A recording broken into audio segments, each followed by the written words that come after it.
You're about to watch another exciting episode of the Dungeon Run, but did you know that you can actually be part of the adventure? Tune in live on Wednesday nights at 6 p.m. Pacific time, and you can make your voice heard and help determine the fate of our adventurers. Hope to see you there. Greetings and welcome to The Dungeon Run, a live tabletop role-playing game where your interactions help tell the tale. I am Lord Ereban, the Keeper of Secrets, and I have brought these adventurers together and set them on an epic quest to decide the fate of the world. When they found my amulet, it gave them the key to unlock the mysteries of Ayn and allowed them to communicate with you, the Watchers of the Time Stream. Now you have the power to help or hinder them as you see fit. If this is your first episode, fear not. Our Dungeon Master will catch you up on everything you need to know to jump right in. And you can always watch past episodes by visiting our YouTube or listen to the audio version by searching for The Dungeon Run wherever you get fine podcasts. The Dungeon Run is made possible through the generous support of our patrons. Bonus shows, special content, and more is available when you become a supporter at patreon.com/thedungeonrun. And join the incredible Dungeon Run community by visiting the official, unofficial Discord at thedungeon.run/discord. Also, don't forget to like and subscribe. It really does make a difference. But now, sit back, relax, enter the world of Ayn, and let the dice roll! Hello! Welcome to episode 99 of the Dungeon Run. Watchers of the Time Stream, patrons, we are glad to welcome you here. If this is your first episode, yes, it is our 99th. But fear not, we will give you everything you need to jump into the show. We'll give you all the story beats. You can just make this your first episode, should you choose. I'm very excited. Next week's going to be a big one. It is our episode 100.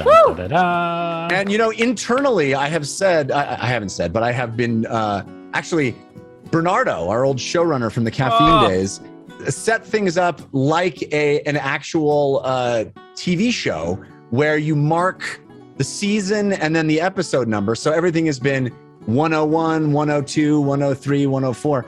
And I've used all that numbering through all my internal documentation and everything. And I literally do not know what to do next week. 1100, I guess. That messes it up. I got to go to season 2, I guess. It's season 2. Goodness. Yeah. Anyway, it's very exciting. We have a big show planned for you next week, but we have a big show planned for you tonight as well. As I mentioned, we are made possible entirely because of our patrons over at patreon.com/thedungeonrun. And we are so grateful to our patrons. If you are listening or watching and curious about what extra stuff you can get by becoming a patron, well, let me fill you in.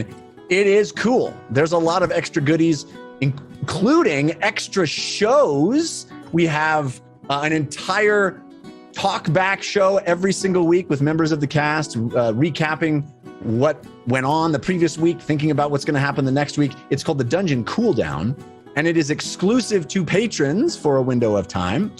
This last week, we had Jared Kajak and Jessica Lynn Parsons. Excellent episode. No, it wasn't me. It was Ron and Jessica. Excuse me, Ron. Pardon me. We look very much alike. Yeah, I was going to say, I'll take the compliment. I didn't even notice there was an error on that. I wondered why Jared was talking about Ugo so much. That's been our week. I am a little Ugo obsessed. I wasn't able to watch this week, so that's why I got it wrong. But thank you. Ron, thank you for being on the show. I'm sure everybody had a lot of questions about Ron's other patron exclusive content, which is his discussion of what it's like to role play level loss, which super fascinating topic.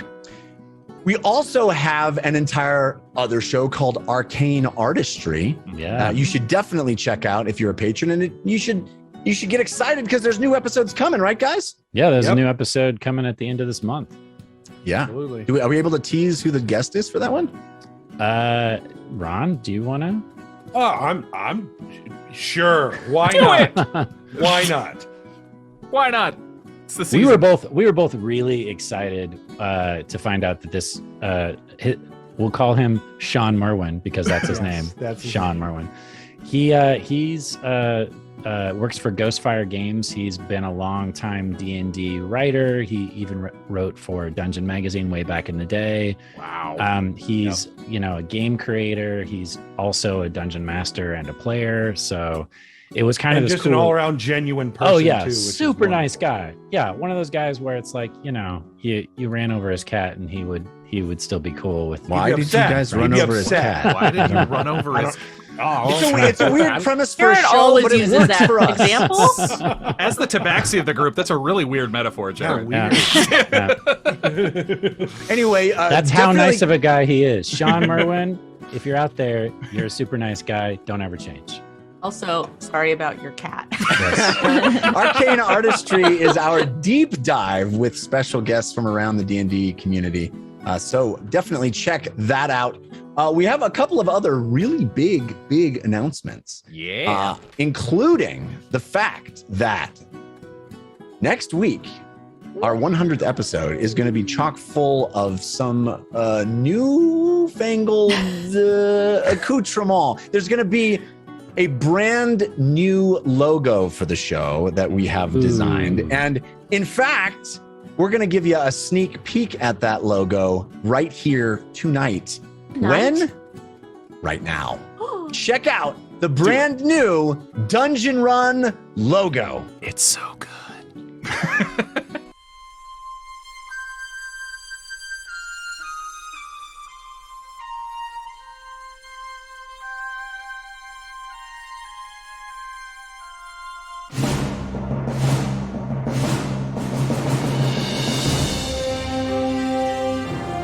There it is, the Dungeon Run. That's our new logo going forward.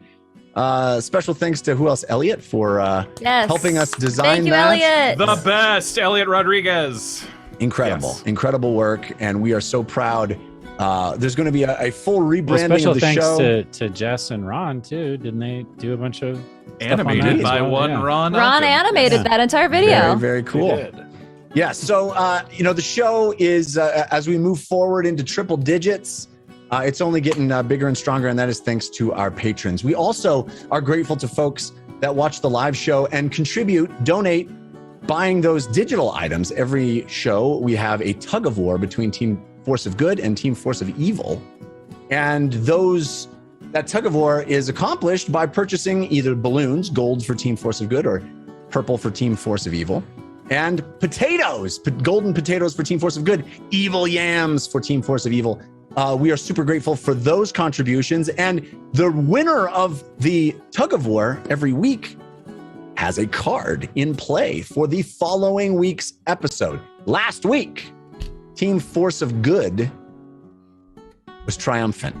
Indeed. And I think it's safe to say the party is going to be very, very happy that Team Force of Good won last week, because I'm going to reveal the card that is in play. Now, these cards are submitted by viewers like you. So if you have an idea for a Team Force of Good, a Team Force of Evil card, please submit them. We get awesome submissions. And this one, I think, Cast, you will agree, is a perfect fit for this week. This is a card that was submitted by our friend Aegis 13. Ogo gets Aegis. all of his barbarian levels back. This card, Please. No, that's not it. Okay. I suspect you might even think this is better. What? This card is called Arcane Artistry. Oh. In combat, a player can use their action to reveal a real doodle of an NPC. No. All players then write down their guess of who it is. Players who guess correctly receive 1d4 number of spell slots at 1d6 level each. What? Oh my goodness. This card cannot be activated more than once per round, and you cannot reuse NPCs. Pictionary rules: no numbers, no letters, no symbols, like anything on your keyboard is not allowed. Happy Inktober. Whoa! Woo! Okay.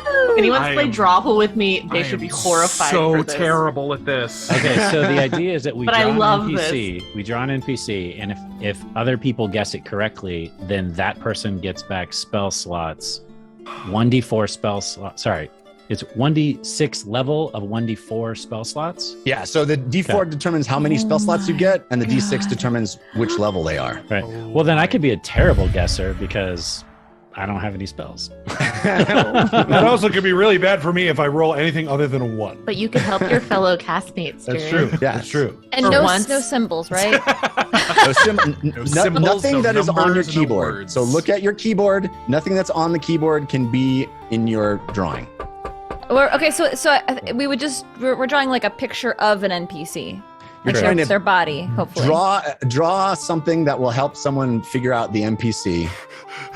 And And we just do this throughout the game. We're not doing it all right now. Oh my it's an action that has to take place in combat. This Okay. is somehow Well, it's made an me. action. It's an action. Okay. In Yes. combat, Oh, yes, a yes. player can use their action to reveal a real doodle of an NPC.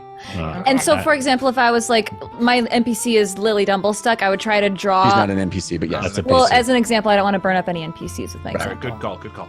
Yeah. I would draw like a pineapple and a flute, and you would try to guess what it is. Or you draw a short person with long hair and a flute. And a pineapple and a flute. Yeah. Yeah. Okay.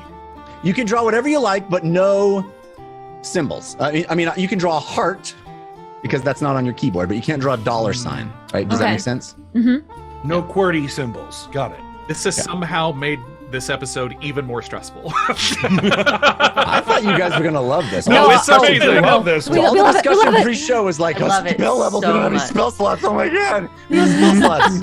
For once, the warlock's like, I'm fine. What? I know, I'm I'm sure as fine kidding. as you usually are. I'm kidding. Yes, exactly. Okay, all right. Have I forgotten anything? I just wanted to shout out folks in chat, if I may. Woo! I want to say thank you to everybody who's throwing us some bits. We got some big biddies from Fallstar and VL Forever, Jar Full of Bees, Tuomask, Numera. Thank you so much. We got a raid from Zand. Hi, Zand Raiders. Thank you for showing up for the dungeon Hey, run. Zand. We love you. We love Yay. Zand. We got some gift subs to the community from Witch Space, A Jar Full of Bees, Fallstar, and Dusky. And we completed a level 3 hype train. So thank you so much for your participation in chat before the game gets started. It helps hype us up, and we love you. We do indeed, and we also already have 2 golden potatoes that have dropped. Oh! One from Tuomask 6603 and one from Ashjor. Thank you both. Thank you. Extremely generous donations. We also got Sure. some balloons from I Love the Story, A Jar Full of Bees, and Lily Dumblestuck fan. Thank you for those balloons. Nice. All right. I Can think I make one more announcement? always. So Monday of next week for That's the right. cooldown, which is at 12 noon, which even though it sounds like only Patreon people can watch, anybody can watch it live. Mm-hmm. The cooldown, Monday, next You week, should still be a patron. 12 noon. Still be a patron. Still be a patron, but anybody can Stop watch it. minimizing when the it's on patron. Twitter. Monday, noon, The- cooldown, go. The whole cooldown will have the whole cast. We will all be on the cooldown at the same time. It'll be that Yeah. episode Probably- 100 hype Yeah, whole cast. It's going to be a group party. yeah. Next Yeah. week's gonna be cray cray. We'll have Yeah. pizza. We'll have, no, I don't know. I mean, I might have pizza. Great. Now I have to order pizza. Great. You're welcome. That's a sacrifice I'm willing to make. Yeah. Like you weren't going to order pizza anyway. Sorry. Fair enough. All right. I believe with that, we can, in fact, light the torch.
It started as a simple dungeon run, but it has become a test of heroism. These 5 adventurers could never have imagined that walking into an abandoned dragon's lair would lead them to this moment.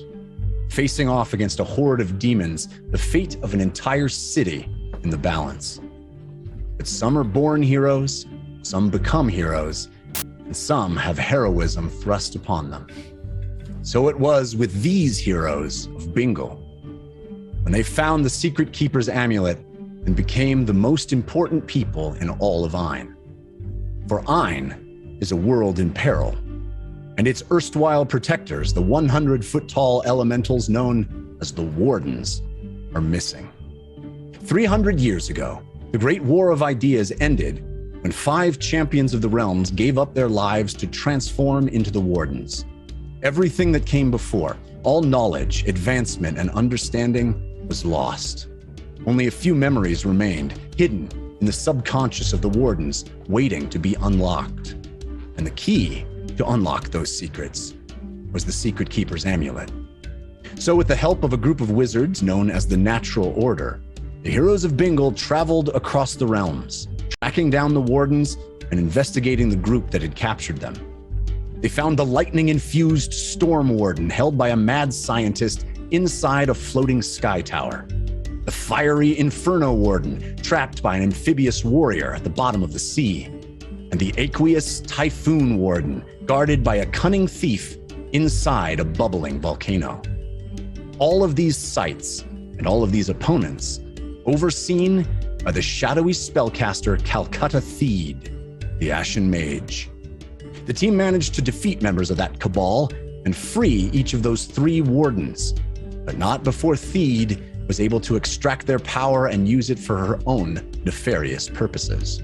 Atop Sky Scorcher Peak, the Ashen Mage challenged the Heroes of Bingle, offering Fahima Taig a place by her side. But the proposed alliance angered one member of the cabal, who retaliated by smashing a strange urn.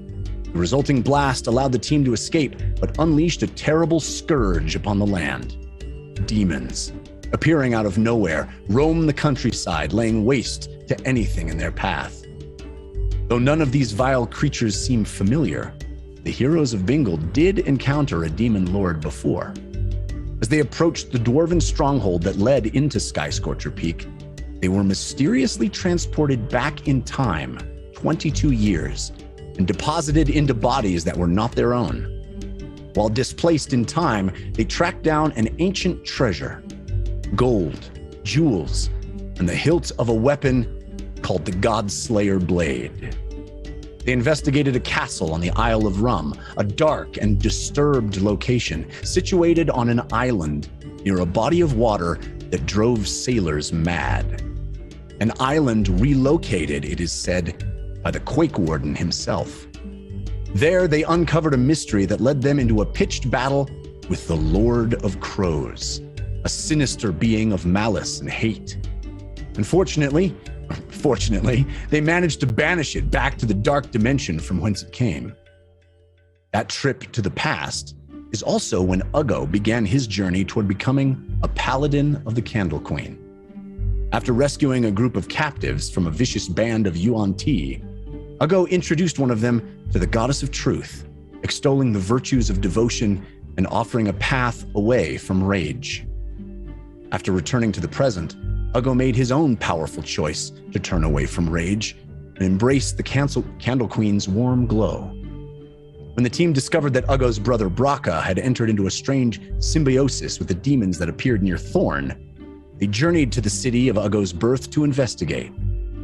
To save the citizens from calamity, Uggo was forced to dethrone his brother and take control of Thorn. But to show his people a path away from rage required a momentous sacrifice. Giving up his barbarian abilities, Uggo converted to a full paladin of the Candle Queen, albeit one considerably weaker and more inexperienced than his teammates. When the team returned to James's hometown of Turles, they found the demons coordinating in a way they had not yet seen. Assaulting the city en masse, the creatures decimated the shantytown beyond the walls and overwhelmed Turles' northern gate. As a safety precaution, all magic had been outlawed in the city, but the Heroes of Bingle chose to violate the moratorium on magic to beat back the demon horde and provide the city an all too brief respite from the violence. They prevailed upon the Chief Regent of Turles, Persta Samuels, to lift the moratorium and allow the students of spellcraft at Nightstone Abbey to aid in the city's defense. But Samuels was convinced that the heroes were criminals themselves, as they had been framed for a murder they did not commit. She ordered them detained, and only Uggo and Civ were able to evade capture. Lily, James, and Fahima were thrown into an underground prison, alongside Jorl, a long-suffering merchant who had been arrested for associating with them.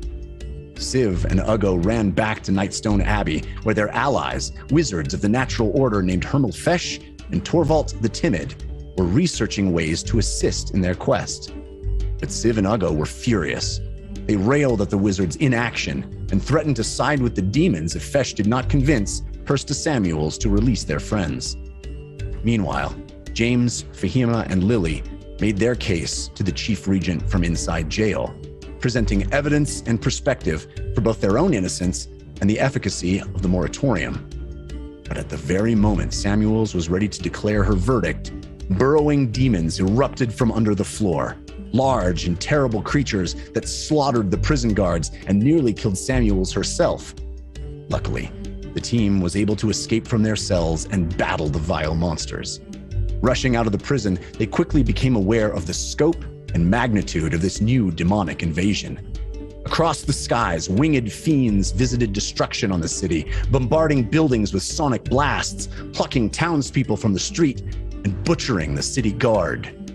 The heart of Turles was under siege. Across town, Civ and Uggo noticed this as well. Realizing they sent Hermelfesh into a war zone, they dashed out after him, finding the wizard under assault from a vicious creature with icy claws. When Civ arrived, he received the brunt of the attack and became infected by a wicked poison that froze his body solid. Reluctant to run the gauntlet of demons back toward the Abbey, Uggo and Fesh carried frozen Civ away from the worst of the invasion and into the basement of Orcish Things, the orc-themed novelty shop on the outskirts of town. There, in a candle-lit cellar, an Orcish cleric healed members of his community in secret. It did not take Uggo long to recognize this cleric was Floriog, the same orc he had met time-traveling 22 years in the past and introduced to the Candle Queen. While Floriog was shocked by the revelation, he agreed to heal Civ and allow Fesh to remain sheltered in the basement. But Civ's return to his normal temperature was not without its side effects. Though alive and alert, his tabaxi fur now carried a bluish tint that did not fade. Split and separated by some miles, both factions of the Heroes of Bingle decided to make their way back to Nightstone Abbey to regroup. Upon arrival, they found Torvald the Timid had already gathered the students to await instructions. They congregated inside the spacious foyer at the entrance of the Abbey. Persta agreed to lift the moratorium and allow the magic users of Nightstone free rein to engage the demon invaders with every evocation they could muster. But the Heroes of Bingle were not so sure. They worried that leading the charge to defend the city could be their end. That instead of risking their lives, they should once again flee Turles and leave the citizens to resist the demon horde on their own. For on his way back to Nightstone Abbey, Civ had spotted something that sent a chill up his freshly thawed spine. Crows, behaving strangely, otherworldly, as if sent to observe, to spy. Heralds of an evil they had seen before. The Lord of Crows. James decided to risk madness in an attempt to question his dark patron, Shothragot. The warlock's benefactor revealed that the demons were hunting for the Godslayer blade, the very hilt the team had retrieved from a Turles vault. They considered ridding themselves of it or using it as bait to lure the demons away from the city. Ultimately, they decided to stand with the citizens and defend Turles, to use the firepower of the assembled students of Nightstone to beat back the horde and strike down a powerful demon lord. As we ended last week, Kirsta Samuels made an impassioned speech rallying the spellcasters to fight for Turles, for Ayn, for justice. Then she extended her sword and pointed the arcane army out into the dimming light of dusk. And that is where we will pick up this week. Jeff Kanata, everybody. Wow. That was a great intro. That was epic, dude. Very Well, epic. Your guys, Like, that's to think that's like how Jeff's bedtime stories are to his kids. I know. What do you mean? That's what he reads to his kids. His bedtime story for the kids. yeah, Just retells the dungeon run every night. they do not think it is epic. All right, so we pick up where the exact moment we left off, and the big double doors at the front of Nightstone Abbey swing open. And I believe, James, you are the only one who's sort of out of that antechamber and in the back of this room. Yeah, Everybody else is still in this red rugged room. I had gone out to counsel with Torvald and witness the whole speech. Yes. But as I see them on the move, I'll run back to the red rug room, the now canon red rug room. It's always been there in Nightstone, of course. It's famous. Indeed. That's where all the kids party at night, is the red rug room. Yeah. So James has never been there before, obviously. Yes, running back and hey, is everyone ready? They're going. They're leaving. They're going outside now? Kirsta is leading them as we speak. How do they look? Inspired, I think. I'm gonna get up and run out of the room and take out my bow and knock an arrow and run up to the big group that's walking outside. Civ, before you go, can What? I just want to, do you mind if I do a quick check on you? I just want to see if this frozen blueness of you is going to be detrimental.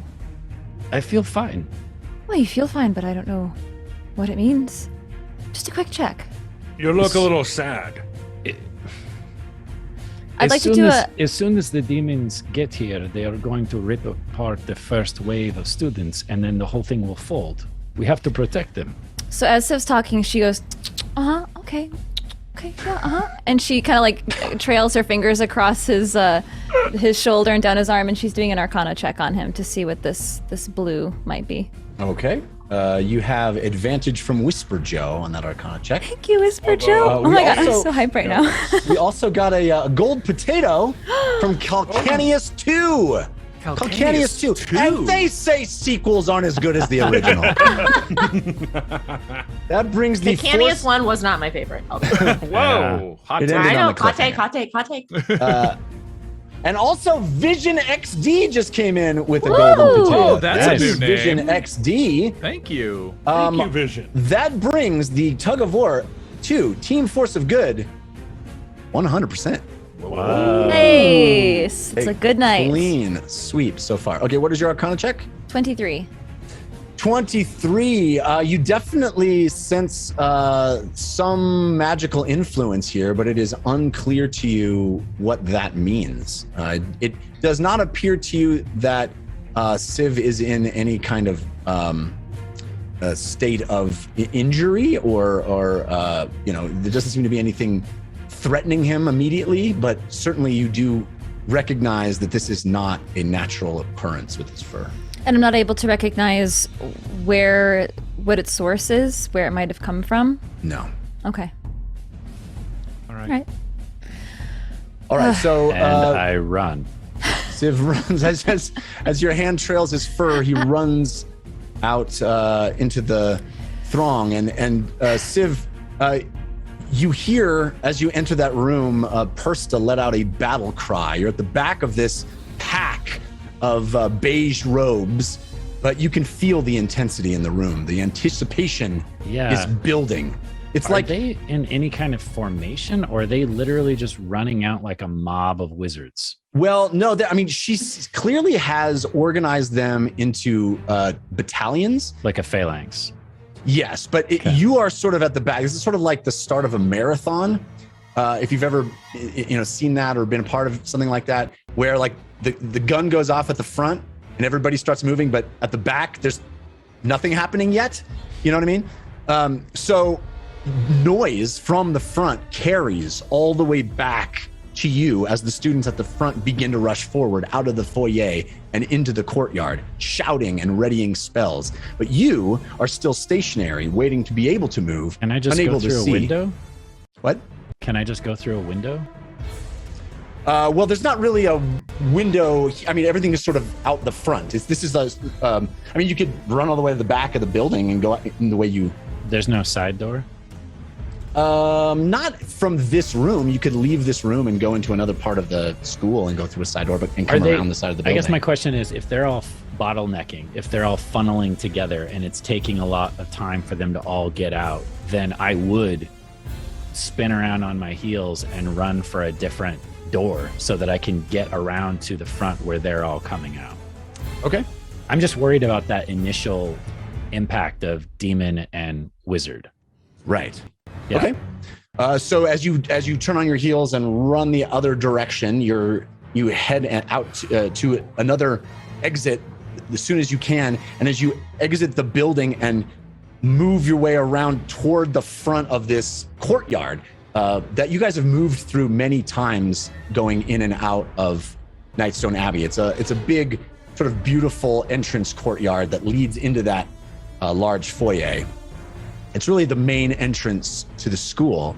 And as you see that, it becomes clear to you that Persta has divided the spellcasters into two battalions, a west flank and an east flank. And a third reinforcement and support squad hangs back at the entrance. But when you see, as you round the corner and you see what the mages have emerged into, it's a bit shocking. The demons hover in the air, their thick wings batting rhythmically. They seem to just be sitting there waiting. Not Everybody attacking. else? Not yet. Does there No. appear to be a demon that's barking orders or telling them what to do? Roll me a perception check. You have advantage from kitty scritches countered by witch space. Thank you, kitty scritches and witch space. Perception? Yes. Did everybody roll their hit dice from their short rest too? I did, yes. 19. You don't seem to see any command structure from the demons. There's just 4 of them hovering right over the courtyard. There's sort of a like a little wishing well type cosmetic feature in the front. It's this beautiful tile, and beyond that, of course, the chaos of Turles City. continues. There's still noise and screaming and general devastation happening out further into the city, but here it is these 4 hovering demons that the Persta and the mages have come out into, and you hear Persta yell out, "Western Battalion, focus fire on the far demon. There, Eastern Battalion, the demon above the wagon. Use the trees as cover and stay low. Concentrate your blasts and return to cover. Reserves, hold fast and await my command. We will clear out the threat and move methodically through the city." Are they listening to her? Very much so, yeah. I mean, you and Ugo have not shared any details of anything you found, so she's working with only the information that she has about the demons, but they are certainly, she's certainly leading this Right. strike. Are these demons that are in the air the ice demons that petrified me? There is one of the, there are 2 of those and 2 of the, it appears to be 2 of the other kind, the sonic demons. Yeah. Okay. I will approach whichever phalanx I am closest to, and I will shout over the top of all of that. The ice demons. If they hit you, you'll be petrified. Don't let them hit you. And I'll try to explain that to at least one of the phalanxes. All right. Roll me a persuasion, I guess we'll do. You have Sure. advantage from kitty scritches. Thank you, Kitty Scratches.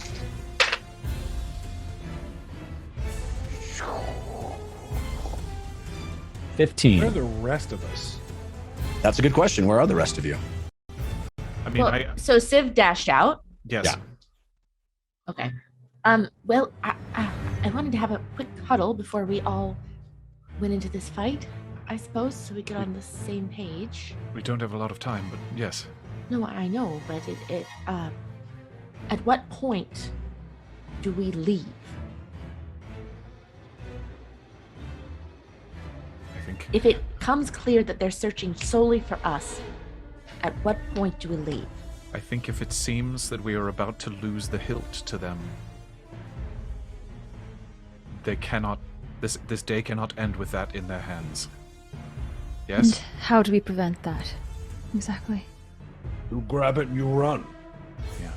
Fun. Were you The able flying to? demon. Were you able to regain some Okay. spells? You have to A bit. Fema, okay. No. Yes. Well, I can run down. The guy with the hilt is currently not in the room, right? I know. Yeah, Yes. the hilt's in the bag of holding right now, anyways. I can make three of us fly. But yes, yeah, we don't have. But yes, we need to move. But honestly, I know it takes a minute, Fahima, but I think maybe saving one big one for a teleportation to get out of Dodge, so to speak, is not a bad idea. Okay. I just Just want us do to me be a- aware if it's causing the whole city more damage for us to be here than not be here. We should just be aware. But Well, also, additionally- Torvald raised the very good point that the demons were here before they knew about the hilt. And so I don't know that we can confidently say that just leaving with it, they will suddenly evacuate. But I understand. I understand, Lily, I do. So that's the first condition. Perhaps the second condition is that two of us are out of commission, knocked out. 3 of us. You hear a What will it ton take? of commotion through the doorway into the room that you're in. A ton of shouting and hollering down the hallway. I think we'll have to cross that. I think we'll have to shatter that bridge when we come to it. Just do me a favor. Get my body to Thorn. Look, Uggo, don't talk like that yet. It's not helpful. we all trust each other, so we can do this. Okay? Yeah. I think we trust Knowing that we know what needs may to be done. possible helps me understand and prepare for it. Okay. Meep? Yeah. Keep an eye on each other, all You right? ready? Which reminds me, we need to go keep an eye on the 5th of us. So All right. Yes. Okay. How long will it take us, Jeff, to walk out towards that battle? Not long. Oh, if you see flying ones that look like ice, they will turn you to stone ice. got it. And the other ones scream a lot. Okay. Okay. The diggers squeeze blood out of you. It's very gross. Lily, do you get in the backpack? I can. I wanted to inspire us all, but it takes a bit more time than we might have right now. How much time? 10 minutes, and we don't have that. All right. All right. Let's go. Civ, what was your roll? Picks up 15? 15 Hey. for your persuasion? Yeah, to convince them that the ice demon's petrified. You definitely see a couple of them notice what you're saying and nod as they stand there ready to take orders from Persta. And there is this palpable sense. There's these 4 demons hanging in the air, their wings batting, and there's this sort of tension that arises. The assembled group, including you, you're sort of on the side, around the side of the building, you watching them watch the demons who are watching back. There's this crazy standoff, and then you hear Persta say, "No!" And an absolute torrent of magic missiles rocket from the extended fingertips of Nightstone wizards up, out, and from behind the trees, the Western Battalion casting in unison, the blue and purple darts whizzing through the air in a high arc, slamming into the hovering demon on the western side, pummeling it with shard after shard of arcane force. Across the courtyard, the Eastern Battalion conjures their own salvo, a searing barrage of firebolts burning through the sky. Some of them impact their target, while others sail overhead, landing on the cobblestone with a puff of gray smoke. The demons seem damaged in varying degrees by the assault, furious and ready to attack, but more importantly, they seem occupied. 2 of the flying demons engaged with the spellcasters. Out over the skyline of Turles, you see 2 additional monsters. You see a bunch of additional monsters wreaking havoc farther away. But in your immediate view are 2 more unengaged. Roll initiative. Oh my god. Just Civ or all of us? Well, if you guys want to join him, that's up to you. But Yeah, let's do it. Yeah, I mean, we're probably a round or 2 behind, but yeah. Jeff, I was planning on joining the Phalanx. I was going to stand with them, not a ways away. You can. I don't know if that's possible or not. Okay. Sure. You Western or Eastern? Whichever one I was closer to. I didn't know if I exited the east or the west. So. You came out the eastern side and came around, so Okay. I'll just keep you. Then- Those are the. Sure. Do we have advantage? Oh, I'm sorry. Yes.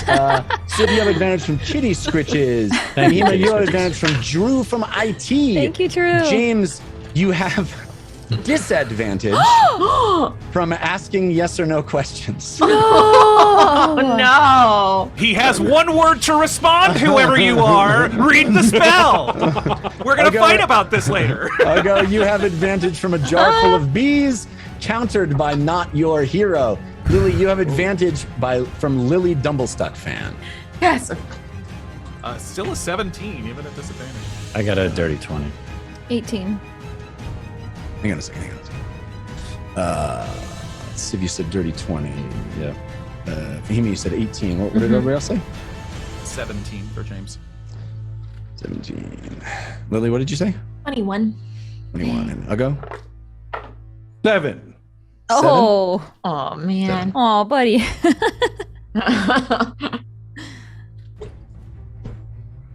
what else is going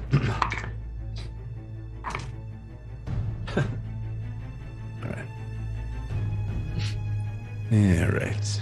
So we've got Lily, Civ, Fahima,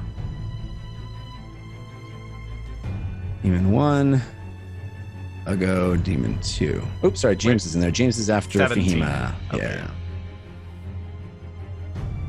All right, and the students. Go students. Students rolled well. They will be right after James. What's the Nightstone mascot? The Nightstone Cheer Squad is really getting It's a healing potion. Yeah, there you go. magic missile. The Nightstone magic missiles. It's a Nightstone stone with a missiles. moon on it. Aww. Oh, nice. The Nightstone Nightstones. A sleepy little stone. All right, so everybody can join me in the Right to it. map room. Oh my god. There's a lot. Oh. That is a full map. Okay, Well, those are all the Fitting students that we all in front died the there? week before our Now- 100th episode. There are lots of students, and so these icons don't represent individuals. There are a whole It's like bunch of clusters students. of 3 or 4. Clusters of students, and for the purposes of this fight, the Western Battalion will be 1 move, and the Eastern Battalion will be another move. So it'll be 2. They'll act as 2 separate entities, but they'll go on the same turn. And they do quite a bit of damage, and so you see those. On either side, you see the demons being pummeled with these attacks as the first round of the opening salvo is launched from these students as they're huddled around these trees, trying to maintain cover. Persta, of course, here in the center, trying to direct the fight. Civ over here. Everybody else is kind of coming out of Nightstone down this big entrance. All right. Right. Everybody clear? Everybody good? Yeah. I mean, clear. Scared. All right. We have two evil yams that both just came up, Yeah, and saw both that come in. are from the same person, Idakai. Idakai. Idakai. Both of those yams. Thank you so much, Idakai. Which I think if memory serves, Idakai was the one who said they never knew how to pronounce their own thing, and it was whatever I wanted. I think. Correct me if I'm wrong, Daikai. I think we called them Idaiki for a little while, and then we just sort of landed on a Daikai.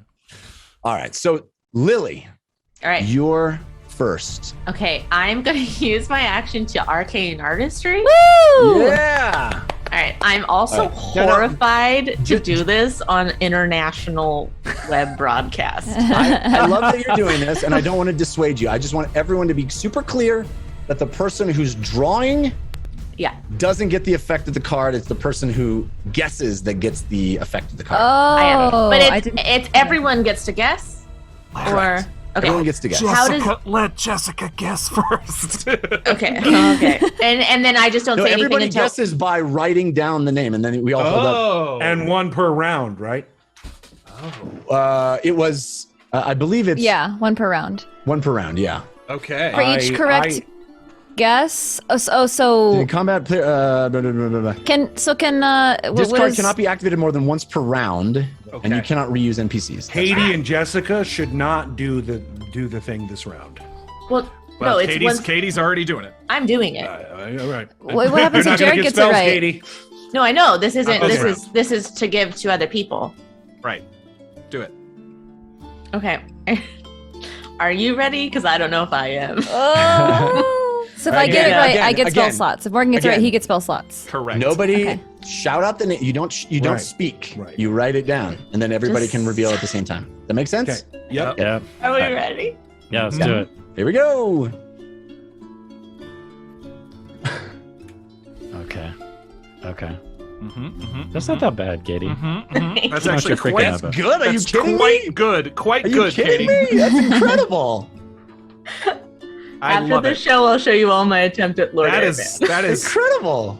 100% better than anything I'm gonna show. So That is Inktober worthy. All right, is everybody written down their guess? No. Jessica, are you ready? Jessica, Not the ready. only person that needs to get it right I'm doesn't sorry. know what it is. I only had one piece of scrap paper for my drawing, and I used the entire thing. And my pen has decided to stop. What part of bring scratch paper did you not I understand? did. I brought one. I drew things. Why do I feel like I'm back in class? And this is everyone. I gave everybody the heads up that for Yeah. this week you need to bring a Sharpie and Jeff some is a scratch teacher, paper. and we're all the I students. just happen to be right next to my printer, so I can Yeah, just grab more paper. Okay. I'm good now. All right, I'm ready. we good? Everybody good? Yeah. Taking 12 times as long as it should. All right, 1, 2, Oh wait, 3. we're all showing? Okay. Show. Okay, my camera does not focus, but it does my- say Storm Warden. I believe All you. right. Yay! That was a great job. Yay. I believe Good it was job. the abs that did it. Personally. Yeah. The abs alone. Abs. I was going to include his other name, which That's is us. That's us. I see that. I was going to include ORAD Iron Mark for extra credit, but Oh wow. Please. I don't think Jeff would give us extra credit on that one. Throw off the curve for everybody else. Okay, so whomever. Honestly, I was most stressed about that all episode. So excited to have it. That's why you wanted to go first, so you could all just get it downhill over from with. here. Okay, so Jessica and whomever else wants to get the spell slot back, you need to roll a d4 and then then regaining it back. that Okay. number of d6s. What'd you get? 4. Wait, we need to roll how many d6s? A d6 for as many d4s as you got, right? So you Separate D6s. Your d6 determines the spell slot each time, the level of the spell slot. each Okay. time. So since I rolled a 3 on my d4, I need to roll 3 d6. Yes. Okay. To get so let's say Right. you got a 2, a 1, and a 4. right. You get a Got it. first level spell slot, a second level spell slot, and a fourth level spell slot. I got a 4th level, a 1st level, God. Sorry. and a 3rd level. Yay! So I got 1 4th level back. I got a first level, a second level, a fourth, and a fourth. Yay! Wow. Thanks, See? Katie. Wow. Huge. Thanks, Team Force of Good. Yeah, Yes. thank you, Team Force Thank of you, Good. Team Force of Incredible. Good. Yes. Ages Arcane 13. artistry editors. We're gonna need it, so I'm excited. I'm worried about what So how Jeff stoked. adjusted the CR to adjust for this. So The fact that we're given this card, we shouldn't be excited. So no. if I already have all of my second level spell slots, then that D6 is just null and void. Yes. Okay. Yeah, because you can only Can't get gain- extras. Gaining. Yeah. Yeah, it's You like can't, I like- didn't get. It's two not like a cards. total of 7 spell slots that I get to divvy out. No, Okay. no. Nice try though. That's how Civ. wizards work. Yes. Do you have movement and bonus action? Yes, if you want to Lily? move, you can, Kitty. Yes. Good. I am gonna do that. I am going to pull up this. I can move myself. I zoom out a little bit. I will have you know, I spent an inordinate amount of time trying to get these things to animate.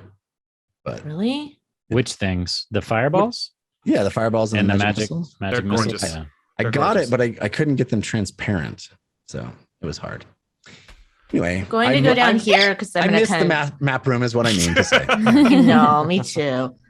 And then can I inspire that dude right there? Bardic? Sure.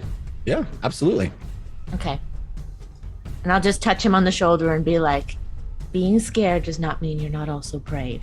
I mean, as you do, you feel his shoulder quivering. I mean, he's Yeah. hiding behind this tree. Mhm. Again, there are more. There's sort of a reserve unit too that's hanging back, and Persta has organized these with the help of Torvald the Timid. She has organized these into sort of 3 battalions, 3 phalanxes. Okay.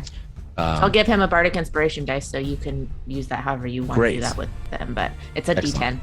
D10. Yeah. Okay, And that's it. And I move myself. You see where I'm Civ, you're up. How badly wounded does that ice demon that just got hit by the firebolts look? He's injured. That is for sure. It is Okay. a number of firebolts hit him, but a number missed as well. These are students who are all attempting to, not like the Western Battalion who are using magic missile, which never misses. Right. Does that seem to be more effective? Because if I remember correctly, these demons have some resistances. Correct. Does the demon look like it's resistant to fire? Roll me a perception check. You have advantage from, hang on, a Kaibuck countered by Witch Space. Thank you, Kaibuck and Witch Space. Oh, no. 9. Yeah, it's not clear to you. Okay. It definitely did not take the demon down. Got it. I'm just going to shout, he might be resistant to fire. Try other magics as well. And then I'm going to pop a shot into the demon. Icy. All right. The Okay. ice demon. Advantage, disadvantage? You have advantage from Dark House. Excuse me. Dark House. Actually, I tell you what I'm going to do since there's kind of people in my way. I'm going to go over to here so that I'm underneath that awning so that I have a clearer shot. I'll use my hide action and then I'll fire with the bow so that it's psychic damage. Yes. And sneak attack if you get it. Oh, yeah, for sure. With the bow, that would be an 18. 18 hits. Sorry, 19. Also hits. Okay. Misses. So we got 46 plus the bow.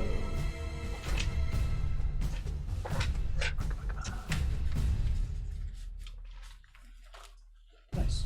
9, 8, 9, 10, 19 plus 6, 25 points of psychic damage. Woof. Nicely done. So you as the firebolts pummel this thing and it screeches and rages, it also seems to be, your psychic arrow, only you can see right into the center of its brain, and you see it screeching and angry. And I made my concentration check so I stay hidden. Okay, awesome. Does that complete your turn? It does. All right. Fahima, you're up. Oh man, I forgot that my conjurations take a minute to cast, so I can't do any of those right now. Right. So what I'm gonna do is, let's see, how many feet away? 5, 10, 15, 20, 25, 30, 35, 40, 45, 50, 50, 60. Okay, plenty of room. I'm going to hurl a firebolt into the demon straight in front of Fahima. The This ice one? demon? Yeah, or the Sonic. Ice. I believe if you hold your mouse button over a part of the map, it will ping. I Yes, believe. this one here. Great. You see it? Perfect. Yep. All right. Let me get my 10s. 2d10. This is a cantrip. You have have to roll it. advantage from veal parm. Veal farm. Thank you. Maybe the most delicious of the usernames. Oh, nice. 18 plus Yeah, it's 9 a hit. to hit. Yes. Okay, awesome. Oh, yes. 15. 15 points of damage. 15 fire damage. Yes. All right. That she ignores resistance to. Yes. Yes. All right. Your fireball. This ice demon sort of takes it, thinking it won't phase it nearly as much, but it sears and burns it. You see it look at its claws and down at its chest, shocked that it sears and burns so powerfully, and it Aha. looks at you with beady eyes. Okay. That complete your turn? Well, I'm gonna say she moved over here to this bush to kind of All like right. take a little bit of cover, but I don't know if that's really gonna provide me any real cover. It's on the stairs, right? It's on the stairs. Okay, I'll actually come down by Lily. All right. James, you're up. Yeah. I like Fahima's idea. Basically, I see that the ice demon over there seems to be getting handled-ish. No, actually, cancel that. I'm going to go over here and throw 2 Eldritch Blasts at this ice demon that's taking all the damage. I want to knock some things off the battlefield if we can. All right. Yes. You have advantage on the first from Chafrikas, countered by asking yes or no questions. Thank you both. And the second one, you have advantage from Idaikai. Aw, thank you, Adaikai. First is a 23 to hit, and the second Hits. is a 16 to hit. That's a miss. Okay. Oh, I'm sorry. No, that's a hit. That's a hit. That's a hit. Okay, great. My other D10. There you are. Oh, out of my box. Ooh, 21 points of force damage total. Nice. All right. And this thing, it's getting pummeled from all of these assembled mages, a psychic arrow, and then more eldritch blasts. It's the color and variety of things being shot into this winged beast that was hovering in the air. It's a kaleidoscope of pain. Yes. I will awaken mine to Persta Samuel's. Watch out, the ice ones can freeze you in place. All right. She turns and looks at you and nods. All right, it is the students' turn, and we will have a group attack for them. Get it, kids. I'm just imagining their little like screams of rage. Yeah! Yes, I have advantage from Whisper Josephine, countered by Kilduran. Kilduran. All right. The group of magic missiles, they don't need to roll an attack. They are just cascading another round of a barrage into this creature here. But the other ones, they rolled a 4 on their attack. So did any of them not use a firebolt? Because I was trying to convince them to use something other than fire. Yeah, I forgot to have you roll your persuasion on that. Let's roll your persuasion on this one. You have advantage from Ashjor. Thank you, Astro. Oh, yeah. 18 plus 7 is 25. All right. So yes, there is.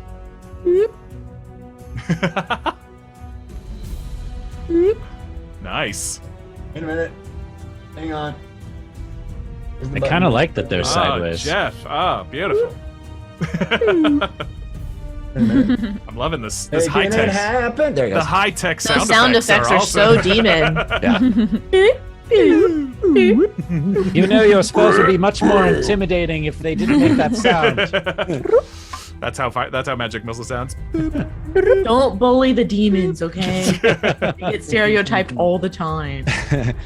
All right, so a number of them switch and start casting magic missile against this icy demon. Some of them do not, but the ones nearest Civ take the cue, and you see it getting hit. This one its wing is damaged. It's flapping in the air and trying hard to stay aloft.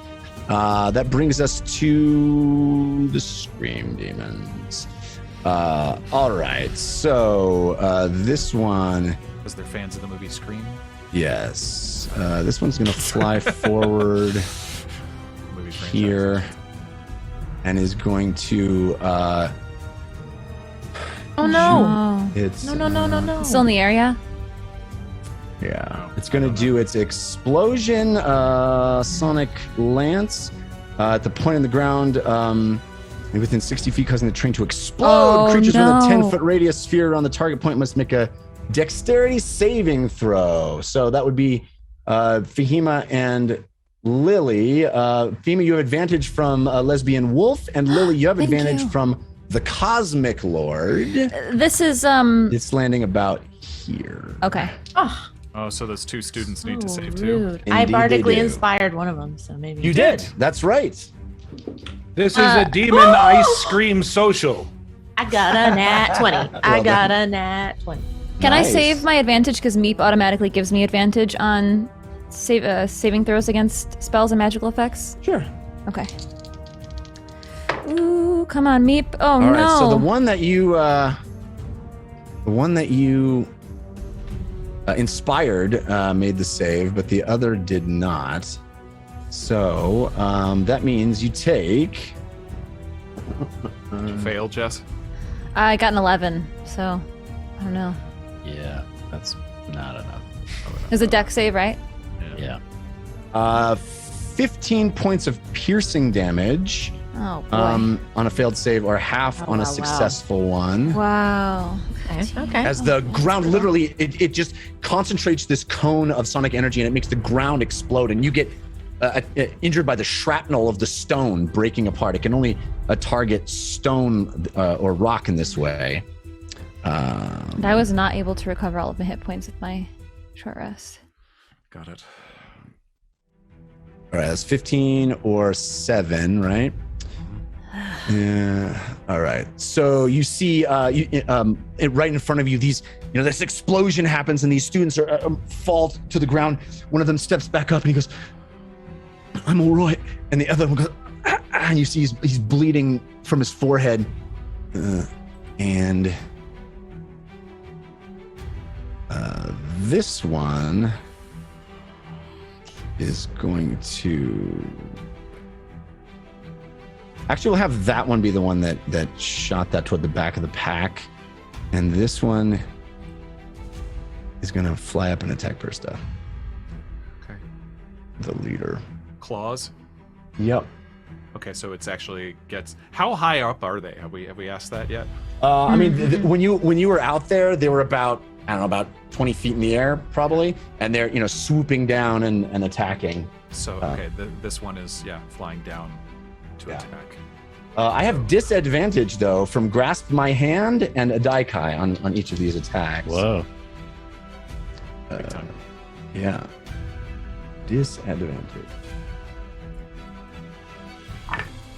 Well, the first is a hit, 19. Second is a 2, so that's not going to hit. So the only hits are on the first one. She takes 12 points of slashing damage.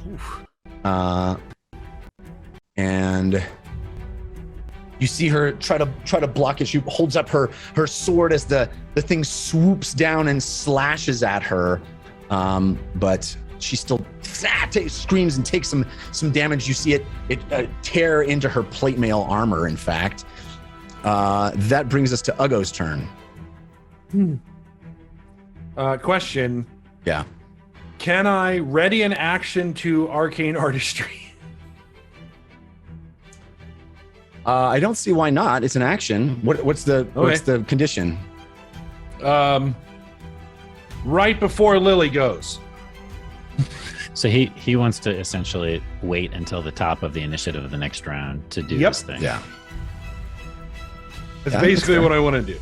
Well, you have to, right? Since it's only one per round. Right. Yeah, he has to wait until the top of the next round. Right. So, yeah, basically you're passing this turn. Well, I would still get my bonus action and movement and all that, but I would be just like readying an action on anything else. Yeah, that works. Works. Okay, so I'll go. We'll move bonus action. Well, actually, we'll just 5, 10, 20, 25, 30 right there to Persta. And let's see, bonus action. I don't think I have any because I'm only level 4. You have your aggressive, and that would allow you to get. I do, but that would let me get further. But I don't want to go. I don't want to get in there just yet. Right.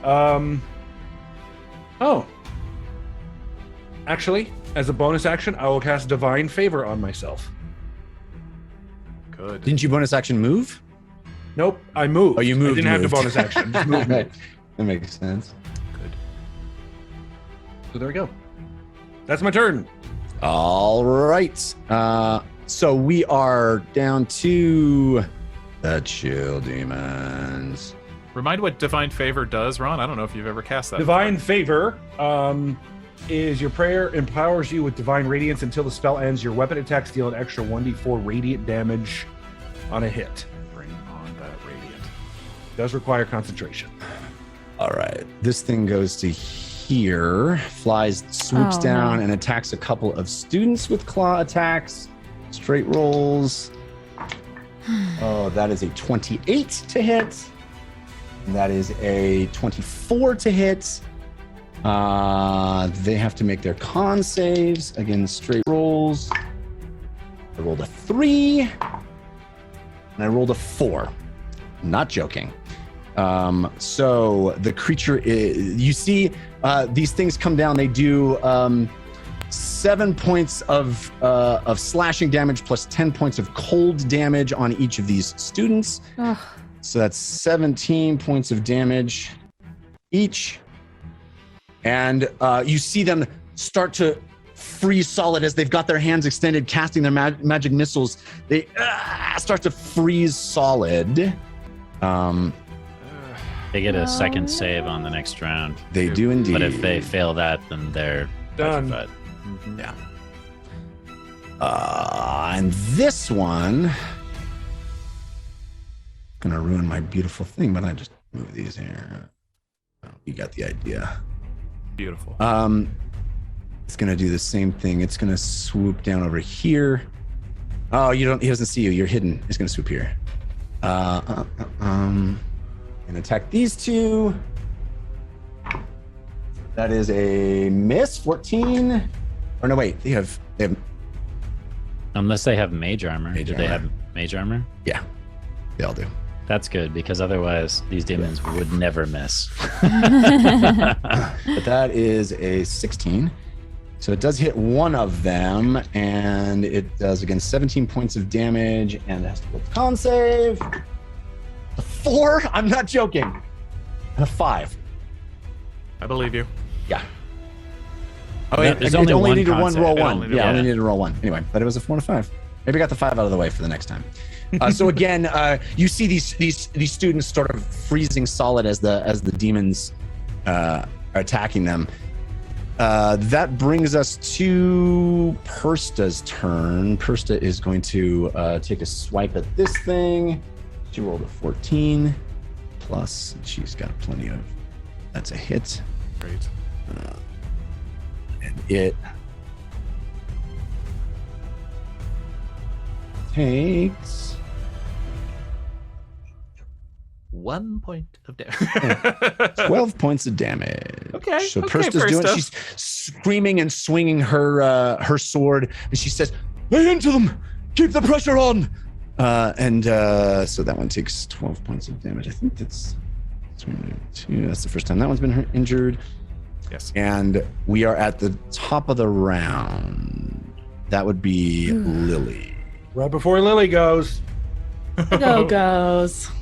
Go Right. goes. All right, is everybody ready with ready for this? Ready? Yes. Hang on. Yes. All right. Hit it. Whoa! I almost did him. Oh wow, that's really good, Ron. That's beautiful. It is really good. It does say family on there though, Ron. Those are Oh, letters. yeah, that's it's. I'm kidding. Yeah, I'm kidding. Oh. it's my it's a collegiate pad I got. Oh, I was gonna say, I was like, That's Ron's personalized Uggo pad that he made. They up for actually this sent it to me occasion. randomly. It's my college family, a group of people who generally love, trust, care about, and look out for each other. And I was like, how perfect. Very college. All right, I'm ready. Okay. gorgeous. ready? Ron. I'm Yeah. not ready. I'm not ready. No. I'm not ready. Can I see? Can I you- see him can you- again? Can you a little bit closer to the camera? I just want to make sure I got the right guy. I can't. Okay, yeah, It's about I'm- as close yeah. as I Really, got. really good. Oh, Yeah. oh wait, I did it wrong. Really I did it. good. Thank you for asking for that again. Really good. Oh no.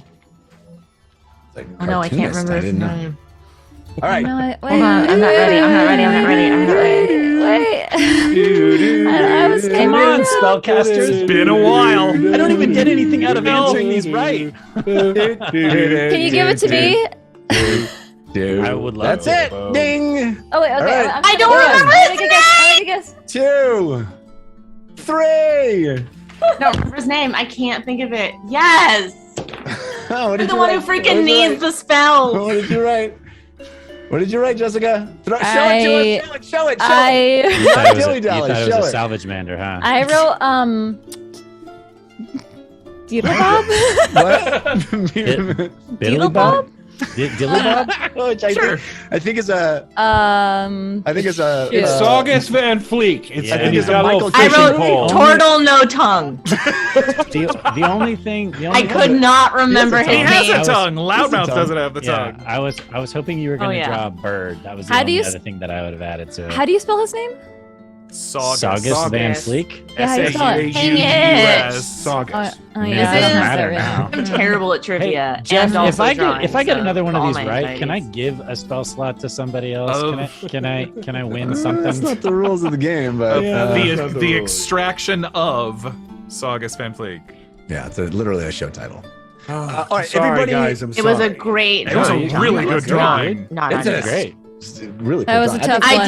did initially write Okay. Beebaloo. Everybody else, remember that I'm not that good with names, and do an easier one. That was. I was was going to good. do that. It was I was going to good. do that. The only reason why I didn't do Saugus is because I thought someone else was going to do it. That's the only reason why. I thought that was a great choice, Ron. It's an You're excellent overestimating drawing. my drawing ability. Excellent drawing. All right, everybody roll me perception. Civ, you have advantage from That's Wild Man. Bahima, you have advantage from Gateway Guy, countered by Dark House. James, Dark straight House. roll. Uggo, you have advantage from That's Wild Man, countered by Witch Space. Lily, you have advantage from Tiger Lily. Perception? Perception. I got a nat 20 for a 26. Ooh, 11. Sorry, 27. 13. All right. 18. Uggo and Civ, you both notice A That, blurry crow. a number of crows have landed on the buildings. Go to 13. but One has landed on the over here on the well. They're standing on the wires. Number of crows have landed on the field. All right, Lily, your turn. Are Okay. any of them saying nevermore? That's all I Nope. want to know. I did read an article the other day that said that crows can hold grudges for something like years. They are extremely smart creatures. They're very smart. They're one of the only creatures that makes tools. Wow. Yeah, they're impressive. Can they hold grudges for 22 years? We'll see. Wow. Yeah. All right. First off, humiliated that I didn't get that name right. I truly could not think of it. You're good. Secondly, I'm gonna do on this ice demon right in front of me phantasmal force. So it has to make an intelligence saving throw. All right. I have advantage from Calcaneus 2. Intelligence. I'm not so sure that's a good. It's the ice demon, right? Mm-hmm. I'm negative 1, 2, and But I have advantage. 16. 16. Jab. I rolled a 17 with a -1. All right. Well, never mind. There goes that spell slot. There goes that spell slot. Dang. All right. I will then move kind of to behind these bushes a little. Is this like behind bushes there? A Yes, little bit? it's Okay. a tree, actually, yes. Yeah. So I want to just kind of like get myself out of like eyesight of these, just since I'm a little squish. Mm-hmm. And then actually before I leave, I will give Fahima a pat on the shoulder and say, we can do this, and give her Bardic Inspiration. Oh, thank also has you. that. Awesome. So, So what again, is I mean- the die for that? D10. D10. So again, this entire scene, I want to reiterate just how chaotic and intense it is. I mean, farther in the city, you still hear this noise and commotion. Here, you've got all these students casting spells, the ground exploding around them, some of them slowly turning into ice. Persta fighting with a sword, trying to command the battalions as she does so, and each of you making your attacks. It is a massive battle in front of this school, in the courtyard of this school. And then slowly, these birds, these black-winged birds, quietly land and perch and just watch as all of this is happening, erupting all around you. All right. I'll look up at the crow right above me suspiciously. That's on my level one. Civ, you're up. The crows aren't actually doing anything. They're just hanging out and looking at us right now. That's right. Okay, then I'm going to stay hidden, hide behind this whatchamacallit cart thing here. Come up, fire my bow, and then drop back down All right. at that same demon. The ice demon. Yep. All right. You have oh no, straight roll. As far as I'm concerned. Wait, advantage because he's hidden. Advantage because he's That's hidden. true. That's true. Yeah, that'll hit. That's a 27. Yep. Come on. That one's looking pretty hurt, you said, Jeff. Yes. It is indeed. Pretty.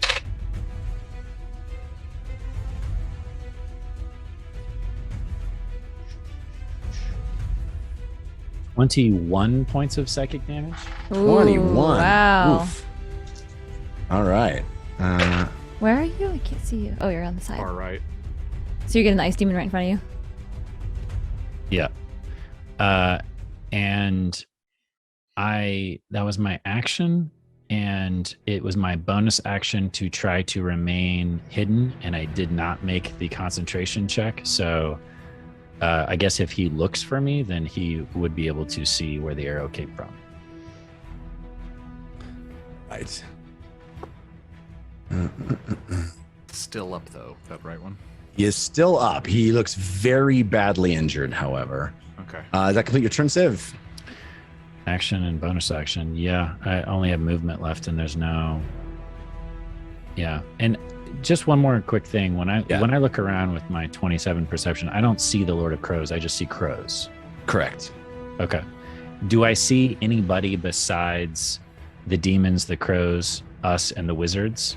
Are there any people around besides that? Not in this general area, but if you cast your gaze to the skies, there's still, people being picked up and dropped and like kind of carnage. Okay. Yep, that's my turn. All right. Students are up, which means these 3 have to make their saves again. Straight rolls for all of me. That is an 8. Oh, that one might work. Hang on. What is it? Plus? That's a +0. That's not going to do it. It's an 11. And the third one is an 18. So one of them makes its save. The other 2 turn. Way to go, Perkins! Swell. That's right. You know all of these. I You got the mentioned- Viking blood, sir. I probably know a few of them. So we have basically what has happened now is 2 of the students have frozen solid, their whole bodies turning into a solid block of ice, just formed like a statue in the act of casting. You see a couple of others that nearby turn and look and see what has happened, and fear takes over their eyes and their face. They're looking at these demons, renewed desire to attack, and Persta egging them on. They cast another salvo of half magic missiles and half fire bolts. 17. So the fire bolts hit. This guy goes down. Ooh, nice. Yay. And there is a lot of cheering as the as you see the demon take the fire bolts and recover, but then the magic missiles hit it, and it tumbles out of the sky and lands in a heap on the ground. And the students are so excited. You see also a couple of other students come out from the back of, in the reserve, come out from Nightstone, rush down the stairs and attempt to pull the frozen students back into the Abbey. So they are going to attempt a stealth roll to see if that works. That's a 6. That's cocked. 14 against a passive perception, probably not going to work. 14's okay. That's perception's a 13, so they do. One of them manages to get out and pull this guy off the battlefield, and they, keeping it safe so it doesn't shatter as all these, sonic explosions are happening all around. That brings us to the Scream Demons. Okay. This one. Did we skip me? No, I'm sorry. No, you come up. Got it. We did. Maybe we did. No, did we skip you? I had a 17. No, 'cause- and an You addition. go I back go to next. Fahima. Apologies. What did I do? Did I do the students? Maybe I did skip. Did I skip Yeah. Fahima? I went from Fahima- Civ to the students. My bad. Yeah. Should have gone to Fahima then James. My bad. Go ahead, Fahima. All right. Oh, okay. Now, looking at the map, can I target the 2 frontmost demons with a fireball and not hit Persta? You mean 20-foot radius sphere. This demon and this demon. Yeah, if I kind of put it here and it like bubbles out that way, can I get them? Boom. I think you're going to get Persta if you. I don't think you're going to be able to get them without getting her. I mean, they are larger than she. They're in the air though, right? They are in the air. Ooh. Okay. Yeah, can I shoot it up in the air, up on top of them? Yeah, I'll say that you can place it. I think, Persta will feel the heat, but probably not take any damage. Okay, cool. Yes. Okay, so Fahima right in this moment has just been shaken by the ice demon and has seen several students freeze in front of her and she's quite terrified. This is her worst nightmare, to be frozen. So she's going to let out a fireball above these 2 demons and retreat to these bushes, and I have to use my action to take actual cover, right? Or If you want to be hidden, To hide. you'd have to take the hide action. Yeah. Okay, so I'm just gonna retreat. Let's see, 5, 10, 15, 20, 25. Yeah, I'll retreat to here after I let out that fireball. Okay. And they need to roll dex saves. Is that right? Yes. All right. I have disadvantage on the first from Crow Grudge. Ooh. Oh, Crow Grudge. good one. So that is 5 is 7. So Doesn't save. that's not a save, and the second one is 20. It's 30-20. Yeah, that'll take half. All right. Come on. All right, that is 18, 22, 27, 30, Wow. 33, 34, 35. 35 points of damage. My goodness. Yes, on each one. Don't you get to reroll ones? I did roll 1-1. That's it. It's now a 2. Great. Thank you. I appreciate that. So this one of them takes half, though. Yeah. 35 and 17. Yeah, 17. All right. That's 15. Woo. Okay. All right. So this fireball explodes right above Persta's head. She looks back at you, seeing you cast magic like that. She catches your eye as you race back behind the bushes, and she nods and holds her sword up, feeling the radiant heat of the fireball as it swirls and engulfs these two demons that are hovering in the air, their wings batting in the flames, smoke swirling around them, then screeching and crying. That complete your turn? Yes. All right, now James's turn. Great. The ice took the full of the fireball, or which It was did. able? Okay, great. Because because of Fahima's trait, it ignores resistance. Okay. And then the scream demon took half because it dodged. Made it safe. Yeah. Okay. Yes. All right. James is going to use his movement to hop over here to this side,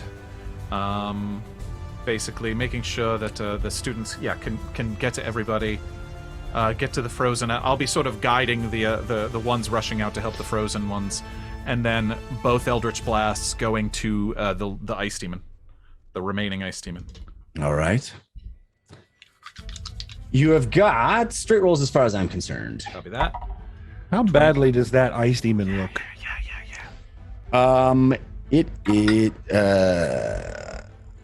It's still doing pretty good. Ugh. It's hurt, but A 25 to hit and a 24 to hit Nice. yep, both hit. for 19 points of force damage. Woo! Your eldritch blasts leap from your fingers. They twist and spin in the air, the purple energy pummeling this thing. It is screeching and very unhappy about that. All right. Yes, yeah, and I'll call out to the remaining students in front of me. Keep pouring it on. Stop the ice one first. All right. Now it is the Scream Demon's turn. It is going to, having seen that, it is going to send a Sonic Lance at you, James. Great. That is a natural 20. Natural 20. Ouch. Okay. Is that double dice on a Yeah. area effect? It's not an area effect. That was the explosion. This is Sonic Lance. This is a single my hit. God. Single hit. It's 8d8, so it'll be 16d8. Oh my God. Oh. Against digital. James? Yeah. Oh gosh. Well, I mean, none of us are going to do well against 16d8. Woof. 16? I'm back all the way pretty much to full. So long, my friend. 16d8? So it's like a lightning bolt, but it's Like a a- single attack, so it does get double dice. It's like a guiding bolt or an inflict wounds. Yeah. Was that like a 50 average of 50 damage? It has no modifier. It's just 8d8 thunder damage. Yep. So But it's not an area effect. It's a single target. Yeah. yeah. Wow. You Okay. had to roll to hit. Yeah, because Yeah. if it was an area effect, then obviously it wouldn't work. Yeah. Yikes. Can only crit on things that you roll to attack. 71 points of damage. Can I counterspell that? Is that counterspellable? You have to be It's not. within It's not a 30 spell. feet. Oh, I do have to be within Yeah. 30 feet anyway. 71. Yeah. I'm dropped. Oh my God. I go down. Wow. All right. James is down. You all see it happen. This. Can we see it? Oh my I mean, I God. think. I'm Certainly behind a tree, Civ so and I don't know. Lily can. I mean, you see where he is in relation to Okay. you. He's all the way across the courtyard. I'm sure I certainly saw it. yeah, I Ogo was- sees it. Yeah. Okay. I There's was maybe also, Fahima- there's also a crater where he used to stand. Yeah, for real. I think we That's all true. would have That's true. noticed a sonic boom. It I is was a also massive, crying out to the students, so that probably cut off mid-sentence. Right. A massive bolt of sonic energy. It opens its mouth and sort of dehinges it another layer, and it goes, and this. You can see the air deform as it moves through the space and lands, it just hitting full force onto James. My max my is God. I'm not dead, but my max is 68. I was my right at God. it, so that was gonna take me out no matter what. That would have insta-killed all of us except for Uggo, right? Insta unconscious. No, not me. Not you? You have more than that? More than 70? Yeah. All right. I can also uncanny dodge, stuff like that. This one is going to. It can still do another explosion. It's going to do an explosion.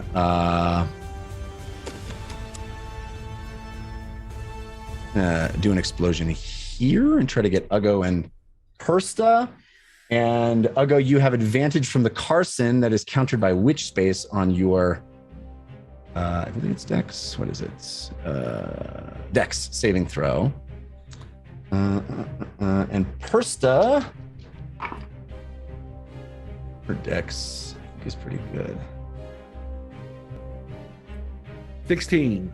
Dex is only +2. She only got a 10, so she does not save.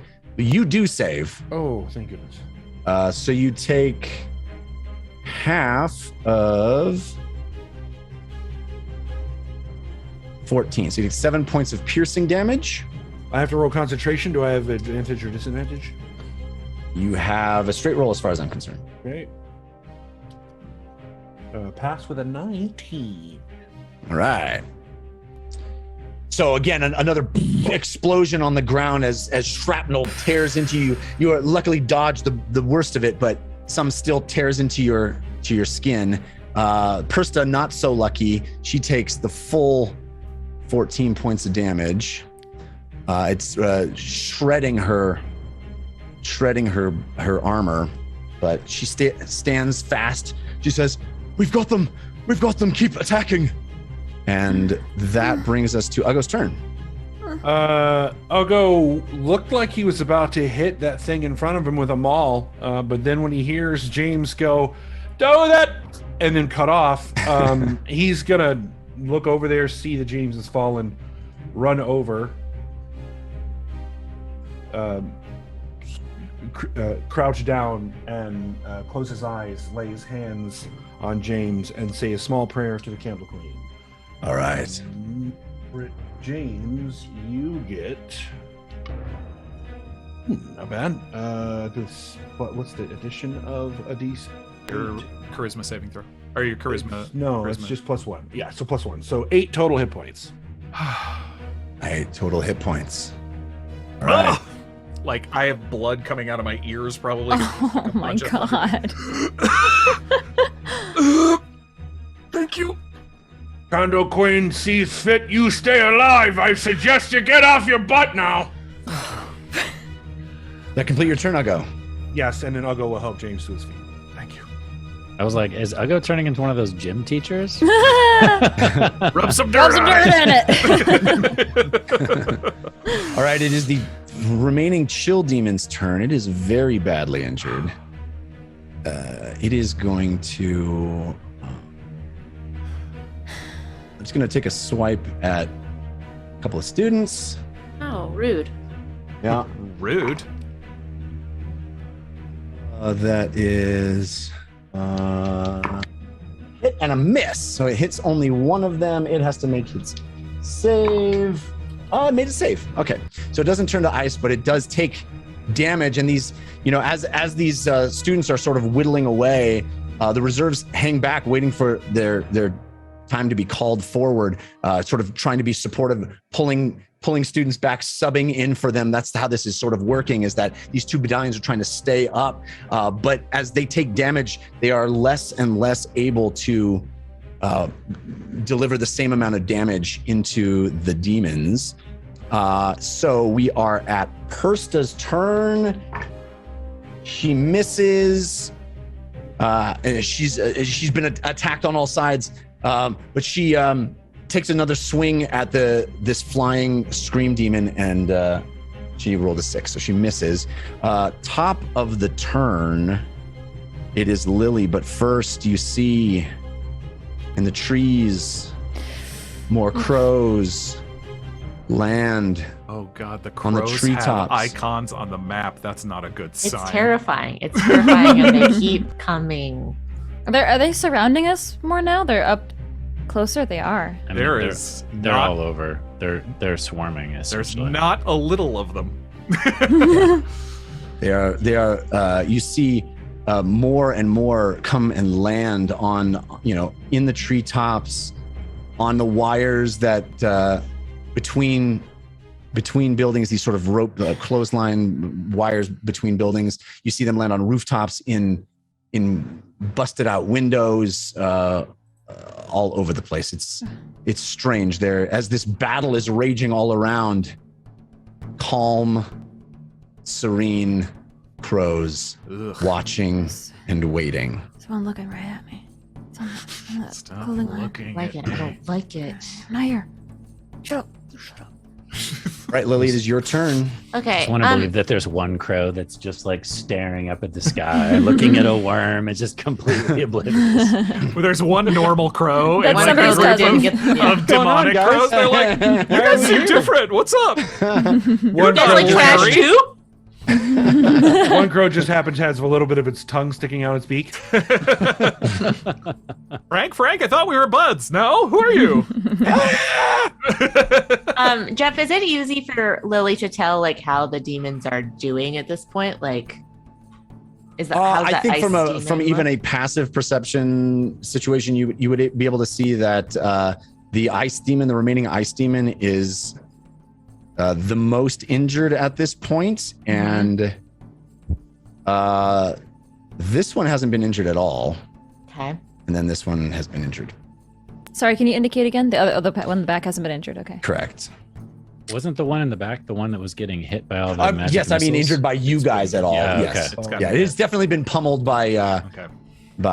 Children. children. Teenage magic. Yeah. If I placed a Children. shatter Child soldiers.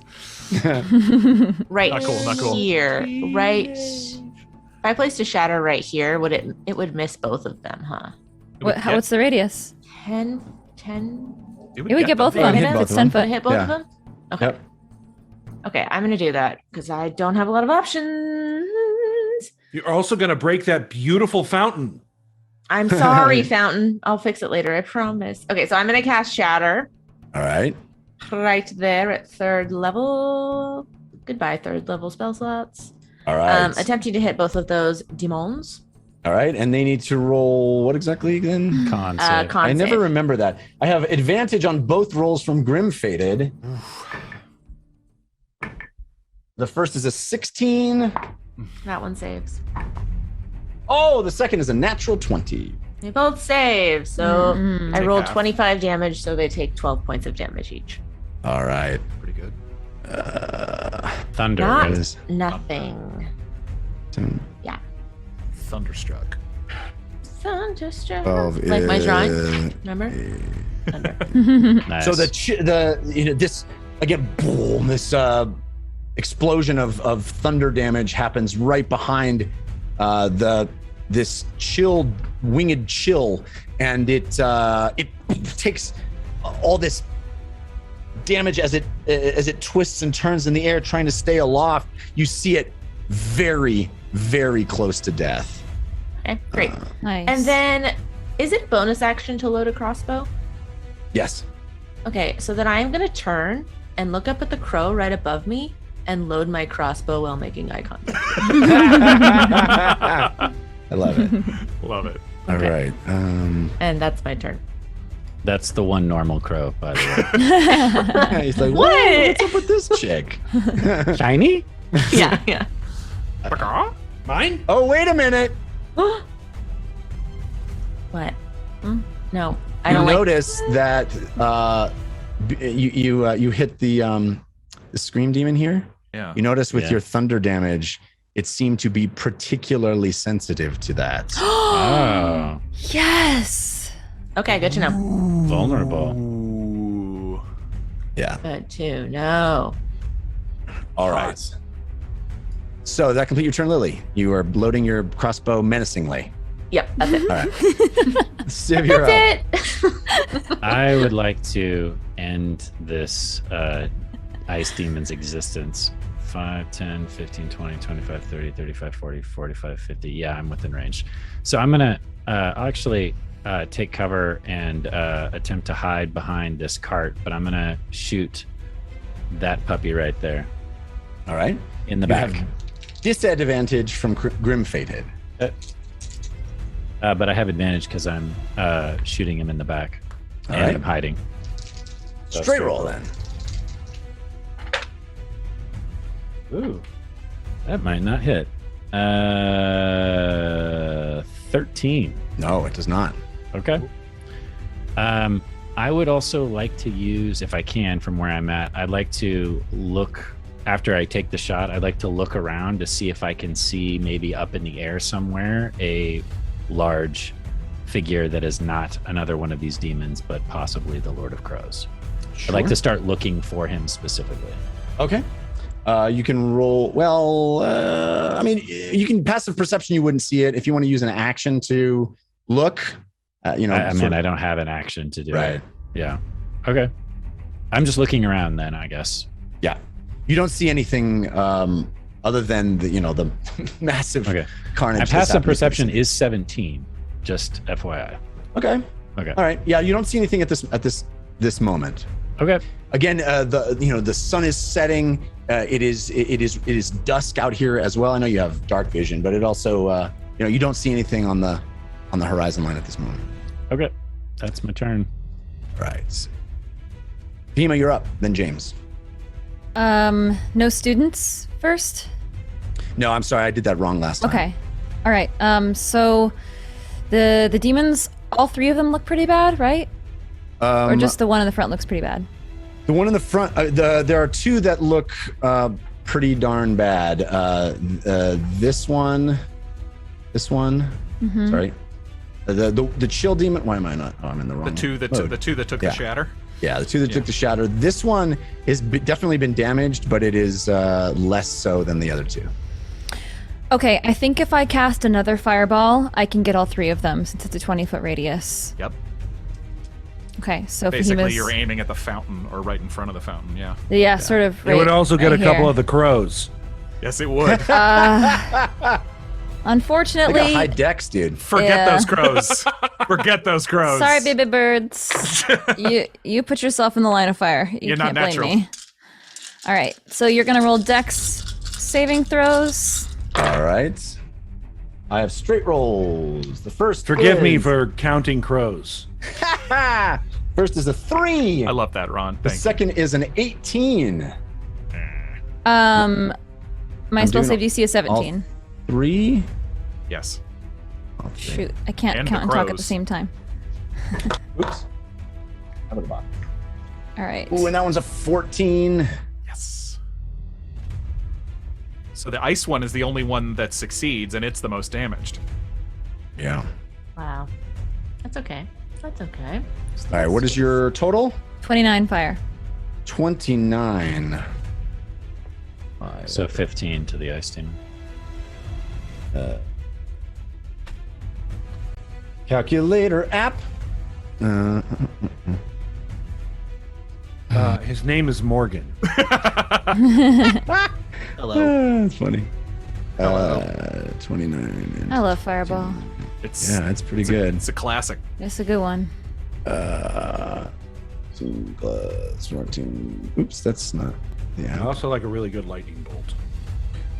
Give me 1 second. Ooh, that chill demon is. Wait a minute. Not dead. Oh, 15 fire. Not quite.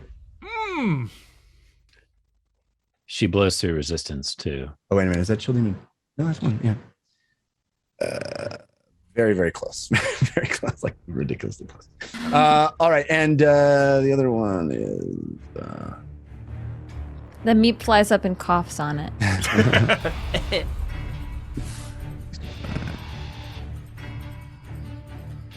Scream. All right. Does that complete your turn, Behemoth? The fireball explodes again. Again, is screeching and wailing these demons, regretting clumping together. Yes, that's the rest of my turn. All right, James, your turn. You've just been pulled from the brink of collapse by Uggo, who glowed with this warm candlelight. What would you like to do? Thank you, Uggo. I look back over his shoulder and see the 3 demons still there, including the one that took me out in one shot.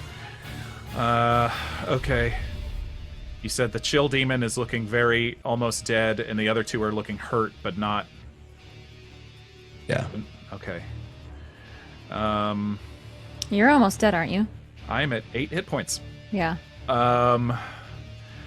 But James looks up at Uggo and says, "Keep it up. You're doing great, buddy." And then I cast Far Step. Oof. With my bonus action. All right. And I put myself exactly where Fahima's fireball was. James. And then I use my action to Exploding Ring, and I hit him with another one. Yes! Oh. Woo! Yes, baby! All right, so we got to repeat Get those it. dex saves, right? Let's go. 3 dex saves. That Natural was 1. epic! Come on. Was it natural 1, a 14, Fail. and a 19?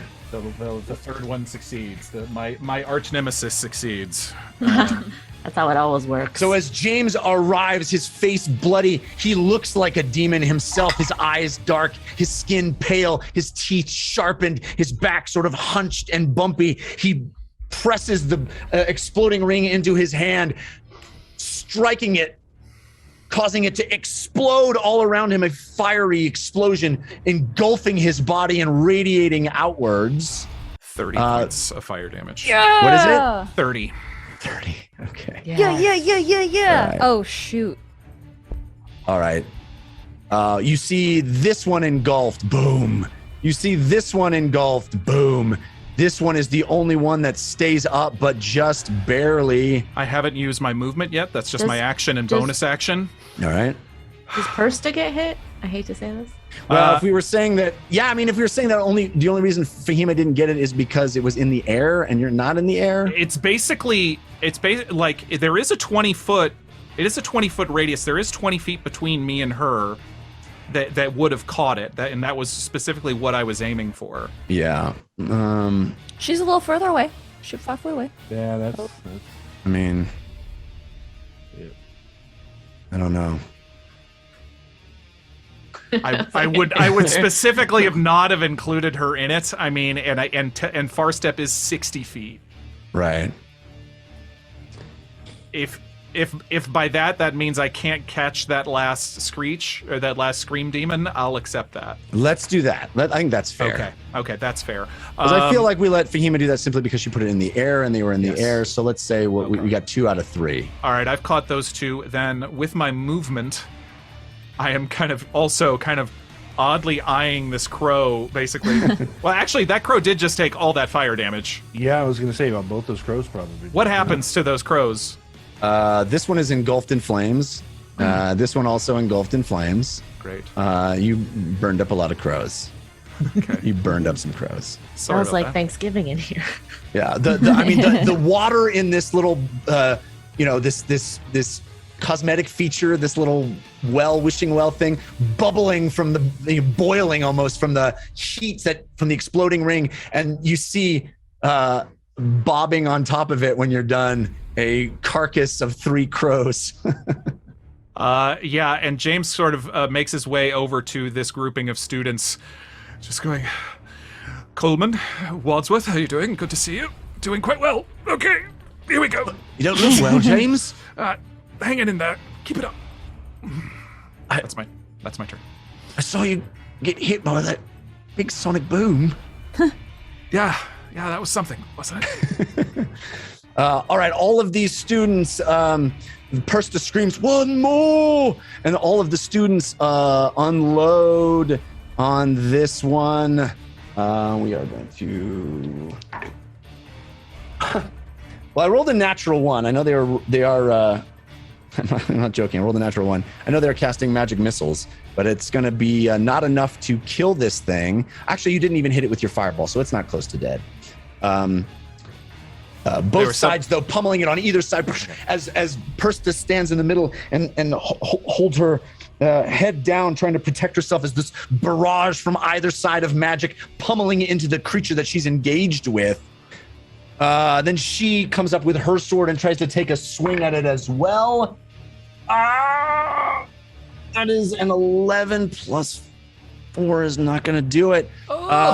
So we are up to the top of the round. And as the battle rages and the sun continues to set on Turles, long shadows extend across the ground, menacing shadows of countless demons in the sky farther away. The shadows of magic missile darts soaring through the air, the echoes of violence and terror, a tapestry of nightmares, a city under siege. The demons further out continue their rampage. So many of them. And just when it seems you may be triumphant, another shadow joins them. The clouds above take on a murky orange color as the sun sinks toward the horizon. You look up to see shadows of a different kind blot out that blood orange glow. Crows. Dozens of them cawing and cackling as they take flight. The crows you had seen land on rooftops and tree branches, filling in the gaps of broken windows and crumbling walls. Now all of them unfurl their feathers and fill the sky, squawking and screaming. Crows. Crows as black as night, eating up the remaining glimmer of sun, a cackling cacophony, heralding the arrival of something else. And then you see it. Huge, bat-like wings extend at the skyline, rising above the rooftops, the setting sun directly behind, its sick orange light passing through the thin membrane of wings, illuminating the bone and corpuscles underneath. A mighty creature of darkness, at once familiar and also changed. Bigger, stronger, older, more advanced than you last saw him. It is the Lord of Crows. And the spellcasters of Nightstone Abbey see it too. One turns to face it, emboldened by the cadence of battle, emboldened by your triumphant actions. He speaks an arcane word under his breath. Fahima. You see his fingers form the beginnings of the gesture required to cast Firebolt, tiny sparks swirling around his hand. But as he meets the Lord of Crow's gaze, he becomes transfixed. No. The spell fizzles and his eyes go vacant. Then he begins to change. His body starts to shake violently, and you hear an awful crunching, even over the sound of the cackling crows. His limbs begin to shift in unnatural ways, his very bone structure contorting, reforming itself before your eyes. Not in the gentle, flowing manner you've seen from Polymorph, but a savage, abhorrent twisting, a macabre convulsion that appears excruciating. Then the feathers start to sprout, enveloping his entire body, and the beak breaking through the center of his face as he screams, and his scream turns into a long, horrible caw. In an instant, he is another squawking bird celebrating the arrival of the Demon Lord. And that's where we'll go to intermission. Happy October, everybody. Right. Killer costume. Oh my God. Did you just invent Kenku? Oh, there he is. Wow. Okay. Wow. Oh, man. Oh, he's big. Oh, Quit the boy. show. Is he huge? He's a I big quit the demon. show. Yeah. I quit. I don't want any of this. Fourth level logo is out. Oh my Anybody gosh, got any terrifying. good He's arcane artistry? terrifying. Apocalypse. I'm done with this apocalypse. All right. So we will take a brief intermission. Please join us on the flip side to see what the team does next. We have some balloons from Witch Space, a couple of balloons. It brings Witch our, Space. our tug of war total to Team Force of Good, 66%, and Team Force Ooh. of Evil, 34%. Oh, evil's catching up. Wow. And before we go to intermission, we about to say, Morgan. Yeah, you do it. We do have a time lapse that Elliot was so kind to let us have on the show to show everybody his time lapse of creating the new logo. So enjoy that before we pop into intermission.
And we're back. Thank you for hanging out with us through intermission. We did get an evil yam during intermission from none other than our friend, the Cosmic Lord.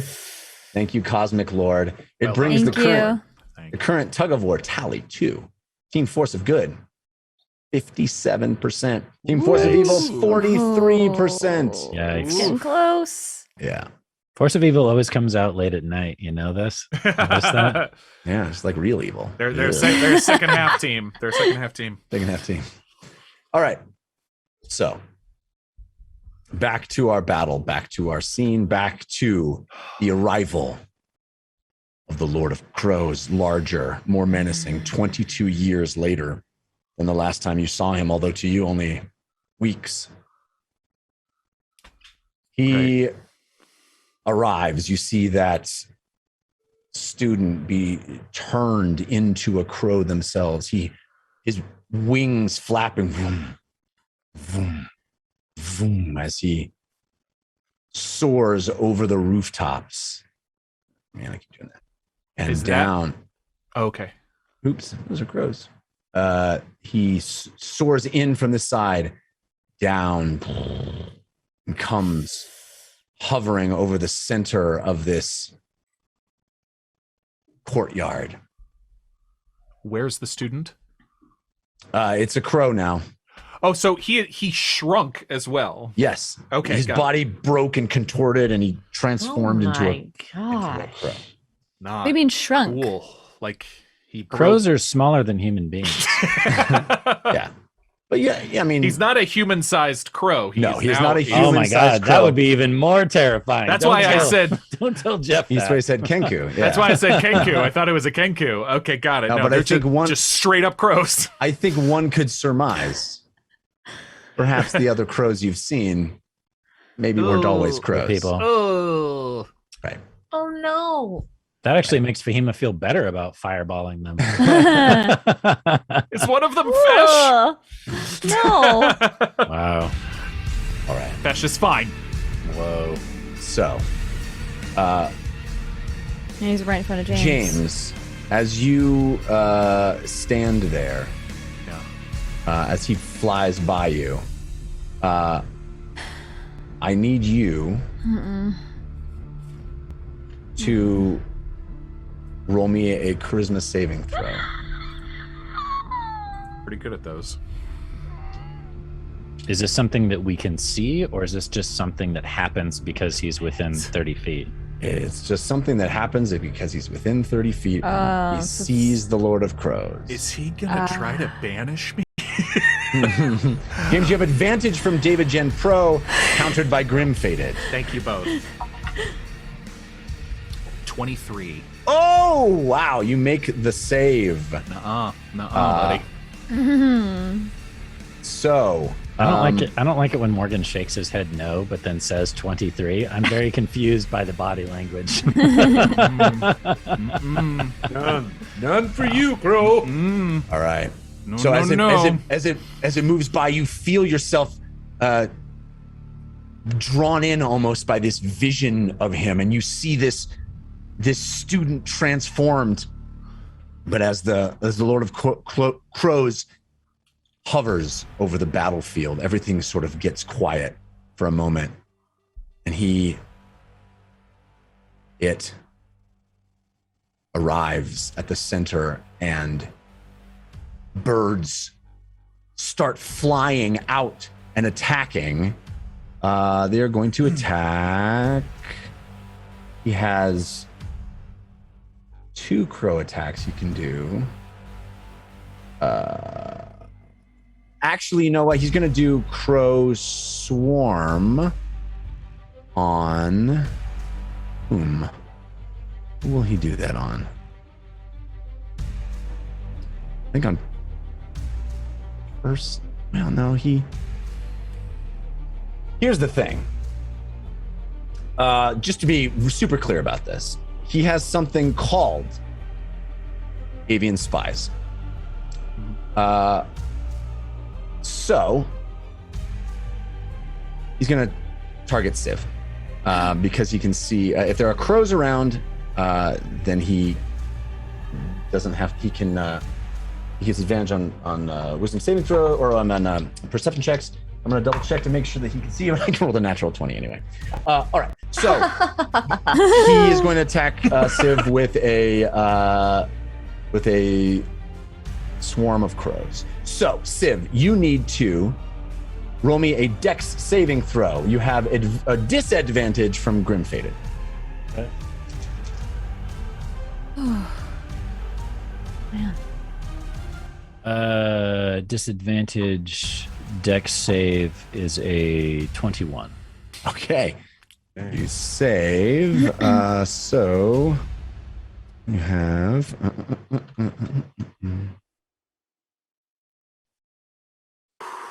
You take half of 17, so it'll be 8 points of piercing damage as crows clawing at you from behind you, from around you. All of these crows that you saw landing, even the one that was just transformed, up, out, flying toward you. And they pummel you with their beaks.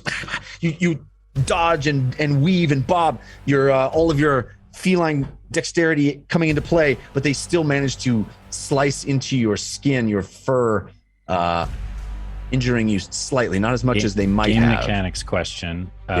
Does evasion work on this particular ability? It says when I make a dex saving throw to take only half damage, you instead take no damage if you succeed on the saving throw. Yeah, it should. Okay, great. Nice. Yeah, so you take no damage. You dodge all these birds as they flutter and fly around you. Birds and cats, man. Birds and cats. Yeah. And you hear... So it's a biological war at this point. Birds and You cats hear and birds it and say... cats. Birds and cats and birds and cats. Birds and cats, birds and Birds and cats. Birds and cats. Where is it? And that brings us to Lily's turn. Okay, Lily's holding the bow at the crow, but like very concerned. I don't have line of sight on James, do I? From where I am? No, he'd be between a giant tree and you. You're hiding behind the tree, and he's directly in front of you.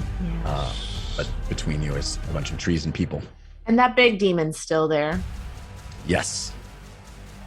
All right, then I'm gonna actually turn from the crow and just kind of in shock because I hate this Lord of Crows. I'm just gonna shoot the big demon if I can. Okay. Yes, you can. You have advantage from the Cosmic Lord, countered by Grim Fated. Thank you and thank you. All right, roll my. You might have to shift slightly in order to get line of sight on the demon, but Okay, I can move myself a little bit. Yeah. I think that's fair. I can't quite tell how tall those trees. Like yeah, right, let's say we right have to move. here. Yeah, you'll be fine. Okay. Okay. Bum, bum, bum, bum. 16. 16 is a hit. Yes. Okay, great. And then I will roll my damage. Get that crossbow. That is 9. 9 points of damage. Mm-hmm. All right. It is what it is. And then Your crossbow, thwong, the bolt shooting across the battlefield, right past Persta over her shoulder, thwong, right into the screech, the winged screech that is hovering in the air and there. James still looks pretty bad, yeah? I'm not great. Yeah. I do look bad, yes. I might be able to see you now. All right. This is like kind of my last spell slot, but I'm going to cast Healing Spirit on James. So it'll go over to him. Okay. At level 4. Whoa, wow, okay. How many d6 will that heal me at the start of my... 3d6. Okay, thank you. So I can cast it over on his area. So Healing Spirit will be right by where James is. So when he starts his turn, he'll take 3d6. Hi, All Greg. right. That's my turn. I am going to reluctantly stay where I am, trying to feel small, but I want to stay in line of sight of people so I can actually be useful. Okay. All right, I'm done. Civ, you're up. Then Fahima and James.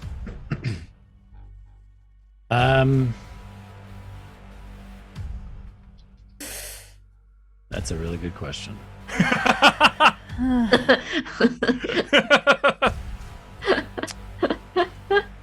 Did he ask a question? He was up to. Yeah. We still have the arcane artistry too. Yeah, I think I'm gonna use that because I don't think I'm gonna get another shot to use it. So I'm gonna. That's just my action, correct? That is your action. Okay, I'd like to use my arcane artistry to pump up my friends some. Hopefully, Did you say pump up the friends jams? some. That's it. Up the jams. Pump up the friends. Pump it up. Yo, pump it. Okay, hold on. Technotronic. Okay, Katie, we gotta actually get this one. I have This one- isn't I how have just one. can my memories work. I have one that I can regain now too. So All right, are we ready? As Okay. a lover be. Here we go. 3, 2, Oh, God. 1. Oh, okay, well. That's what I'm talking about. Easy. That's beautiful. That is beautiful. Thank you. You guys That are is good. cute. She What I looks did was good. easy. Ron and Jared, you guys are good. All right, does everybody have Love their guesses written? Yeah. Yes. 1, 2, 3. Show those guesses. Yay. Everybody Oops, got I it spelled the right name wrong. except Jessica, who misspelled it. And we are being graded on spelling. It's all right. See me after class, Jessica. Okay. I have a real life I'm friend named Vic, and that's how she spells it. So excited that I get this. So we roll a d4 first, yeah? Yeah. D4, Jeff, and then that number of D6s. I am technically missing only a 1/5 level slot. So I have to roll a 5 on my 6 for it to be. Yeah, I mean, I get it's tricky with warlocks, Because right? I do have 1st through 4th level spells that I have prepared. Well, let's say then whatever you roll on the D6 is the level of spell you can It's cast. the level, and I'll only get one of it back. How about that? Yeah. I mean, Yeah. okay. That's, This is the best Force of Goody ever. I rolled a 4 on my d4, and I got a 1, 3, 1, and 3. Nice. Wow, that's I rolled a good. 2. I Same. I regained I rolled a 3. 1 second level slot. I'll take I got it. a third and a first. I got a second, a fourth, and a fifth. Nice. Wow. She's back, baby. Girl. She I'm remembered jealous his that name. fifth level. Not much I can do with the second level. That There's is not a much I tasty can do with fifth the second level level. spot. Very powerful, have a bite, force girl. of good this week. So my Taste. move is to go into the shrubbery or trees, whatever that may be, Yep. and use my cunning action to hide within those trees. And I am putting my hand into the bag of holding. Oh boy, here we go. All right, Fahima, you're up. Oof. Oh, okay. Oh man. I'm scared. You should be. Okay. Wow, I really did not think ahead. Okay, so who's that? Who's doing that? Is Me. that Jeff? Yeah, I'm just looking at distances. Just measuring things, no Oh, reason. just casually measuring the distances in the battlefield. No worry Yeah. about it. Don't look at it. Yeah. Oh wait, I forgot. I didn't do anything after Lily's turn, but after Civ's turn, Oh, it's got legendary actions. it's got legendary actions. So it's gonna course do it it's gonna do a crow attack against The James. demon. Oh. Close enough. Closest. So it's gonna do a crow attack. So I have advantage from Grim Faded on this attack. It's straight roll because I'm gonna use Entropic word. Entropic word. Thank you. Straight All roll. right. And I rolled a 17. That hits. Wait a minute. Oh, so it's a 27 to hit. Yeah, that hits. All right, so it does. So you need to roll me a Constitution saving throw. Great. You have disadvantage from Grim Faded. Are you about to become a werecrow? Morgan, did you take your healing? You take 8 points of. It's not my turn yet. Oh, okay. Okay. No, okay. excuse me. I- You take 13 points of piercing damage, and That drops you. I'm out. Okay. Okay. Well, I your failed. turn, I you'll failed take- the con save, but I also drop. All right. You're unconscious? Yes, but Grammy is standing right over me. I don't take her healing right the first time until the top of my turn. Is that correct? That's the top of your turn. Yeah. Okay. Unfortunately. So you guys would know that in a matter of moments, I will be brought back up by Grammy Dumblestuck. She's getting ready to pinch those cheeks. All right. Woof. Okay. Sorry. So Fahima's turn. So I do fail the con save, but I don't know if dropping unconscious cancels anything out. That actually might help. Well, I it don't know. reduces your hit points by that amount. Your maximum hit points by that amount. By Is 13. what that? Yeah. Okay. Noted. Your max will still go down. My Yeah. max will Yeah. still go down. It's necrotic. It reduces your maximum possible hit points by that amount until you finish a long rest. Jeffrey, you are going for it tonight. Okay. Okay. All right. Fahima, you're up. Then James. Okay, so Fima's gonna move 30 feet to where the ice demon was. 5, 10, 15. Can I move through these people? Yes. 20, 25, 30. Is that about where it was? Where what was? The ice demon? demon? Its corpse? I mean, I'm gonna try and use its blood. It's about right there. Yeah. Okay, cool. I'm gonna cast Blood Lance right. into the demon. I'm a little afraid of the line here and trying not to catch Persta. It's a large creature. You're fine. Yeah, it's a you're large right. creature. That's So right. you You can just go hit to its you hit corner. the bottom angle. Yeah, you just have to go to Okay. its corner. So Okay, if you, cool. If you go to here, you're fine. Okay, yes, and I will use the blood of the ice demon or whatever juice is flowing through its veins. Okay. So maybe it's like an icy blood lance. I don't know what's gonna come out. All right. So it rolls a dexterity saving throw, and I'm gonna roll a 3d10. All right. And I have advantage from Grim Fated, countered by Grateful Citizen of Ayn. So I got a 13. Doesn't save. Right? Okay, that's 20 necrotic damage. 20. All right. So wait a minute. Necrotic. No. Oh no, necrotic is fine. Great. Yeah. So 20 points of damage. You see it. It's the blood form rise up out of the corpse of this demon. This inky black blood. It doesn't even look like red-blooded. It is foul and thick, and it soaks up. Still useful for your necromantic spell, and you form it into the air. It galvanizes into this spear and flies directly through the air, right past Persta and into this screeching beast, this monster in the sky. And does that complete your turn? It does. Did it hurt the demon? It hurt the demon a lot. Yes. Oh, good. Yes. It is unhappy. James, you're up. Okay. I start off. I don't have to make a death saving throw because Grammy Dumblestuck heals me, you said, for 3d6. Beautiful. That's 10 points. 10 points of healing. Lily. Yay, Lily. Good. I need to track that. That's such a cool spell. It is excellent. So James drops again after getting attacked by crows, and then moments later, oh God, and I look at Grammy Dumblestuck, and I look at the student next to me, and I go, Coleman, this is Grammy Dumblestuck, Coleman. This floating apparition that's not really Grammy Dumblestuck just sort of hovers there happily, a smile on its face. And the student who's never seen this particular spell before is amazed and delighted, but also terrified of what's going on. Thank you, nicely done.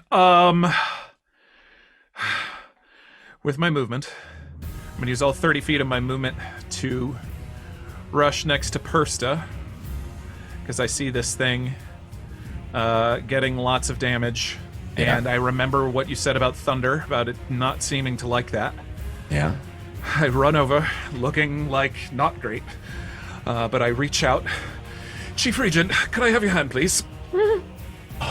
She reaches out, still, engaged with this demon. She reaches out and grabs your hand. Trust me. And then Thunderstep us both. Boom!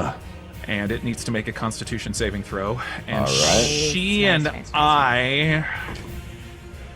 Oh, the con save is Where are we going to go? 13. That's a fail. It's going to take 5d10 of thunder damage, and if it's vulnerable to that, Yeah. good night. 5d10. Dang. James isn't messing around.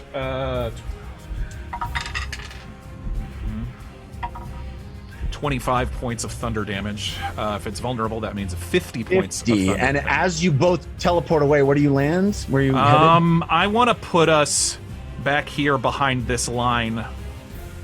There's reinforcements too. Don't forget about the reinforcements.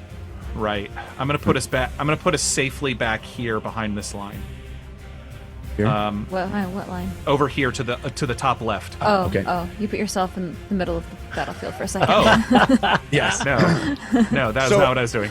So as she grabs your hand, you make eye contact with her, and then boom, this thunder explosion boom, boom, boom, boom, boom, boom, boom, radiates out, and you see the beast attempt to fly away. Just as you disappear, it screeches, and boom, boom, boom, boom, the waves of sound of thunder damage expressing out overtake it and just absolutely shred its wings, its skin, its body. You see a skeleton underneath as it goes and it completely disintegrates in the air, That was the one that- destroying it. That was the one that took me out the first time. So Yeah.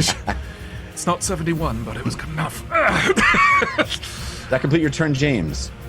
Yeah, I don't have a bonus action, so yeah. All right. Because I can't take a potion with a bonus action, right? That's a full action. Correct. Okay, no, that's it. You see the students uncertain what to do now that they have lost sight of Persta. So they're going to take a turn of confusion. Ugo screams out, "Attack the crows!" Attack the crows. Yep. Well, we're gonna skip their turn for the moment, but it is Ugo's turn. There is a moment of confusion as this battlefield has gone topsy-turvy. Things are disappearing. This incredible creature. One of them saw their friend, their classmate, be transformed into this crow in front of their eyes. There is confusion. Persta no longer present to command them. They seem disorganized, discombobulated. Ugo, your turn.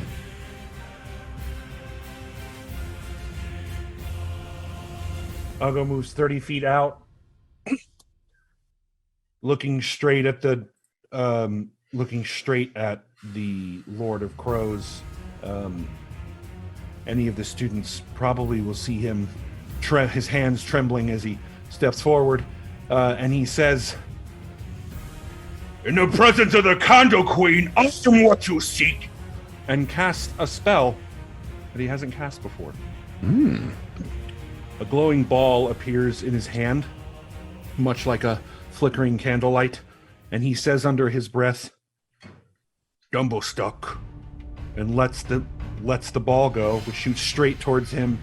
Attack roll. Do I have advantage, disadvantage? You have disadvantage from Grim-Fated. Ooh, disadvantage. Ugh. Yeah. Not on this one, please. Yeah. Man. Why? Getting real. Okay, you got it. You got it.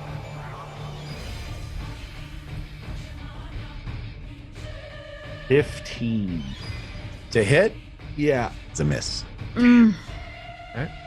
A little glowing ball, as it shoots forward, turns into what appears to be similar energy type as a shatter, and flies right past. Oh. Lily sees it and appreciates it. All right. Oof. An incredible moment, though. Persta, now it is her turn. She looks at you, James, and she says, "I must get back to the front." And she runs. She can get to here. So she runs to the front and she says, "Attack! Attack with an enormous statement. Get the big one. It's the only one left. All right. We are back to the top of the round. Lord of Crows. The Lord of Crows is going to peruse the battlefield. He is going to eye Lily in the back. Oh And When is it going to- eyes me, I'll look behind me. Must mean that guy. It is going to cast. I'm laughing so I don't cry. Well, roll me an intelligence saving throw, Lily. Okay. You like have that. Don't like disadvantage from Grim Faded. I have disadvantage from Grim Faded. Yeah. Yes. Why? Her name is Grim Faded. Right. Well, I rolled a nat 1, so I think everyone's happy. Oh no. It It's casts a saving throw, so it's not. It casts Feeble Mind on you. Whoa. Oh no. You blast the target of the mind of a creature that you can see within range, attempting to shatter its intellect. Wait, and I have personality. advantage. Does that counteract it on saving throws against intelligence magic? Yeah, because you're Because a of gnome. because I'm a gnome. Yeah, that would. She Roll does. again. Roll I again. get to roll again. It does get done. Sorry, I need to not. 12. No. Okay. I tried. Counterspell. I tried. So Counterspell. you do counterspell? Yeah, counterspell. At what level? Feeble minds. Does it matter what level I can? What? Let me look Feeble up Mind's counterspell higher really than quick. 5, I think, anyway. I mean, Yeah, Feeble Mind's a yeah. level 8 spell. Yeah, you're going to be so- rolling regardless, so you might as well just cast it as a regular. So it doesn't matter. I should just do You third. guys are metaing pretty hard, but yeah.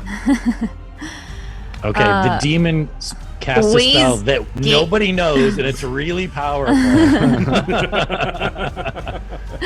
Yeah, that's basically what I was wondering. If I cast it at a higher level, does it help me at all? But I don't think No. it does. That It was does the main if question. the spell you're countering yeah. is that level. Right. Yeah.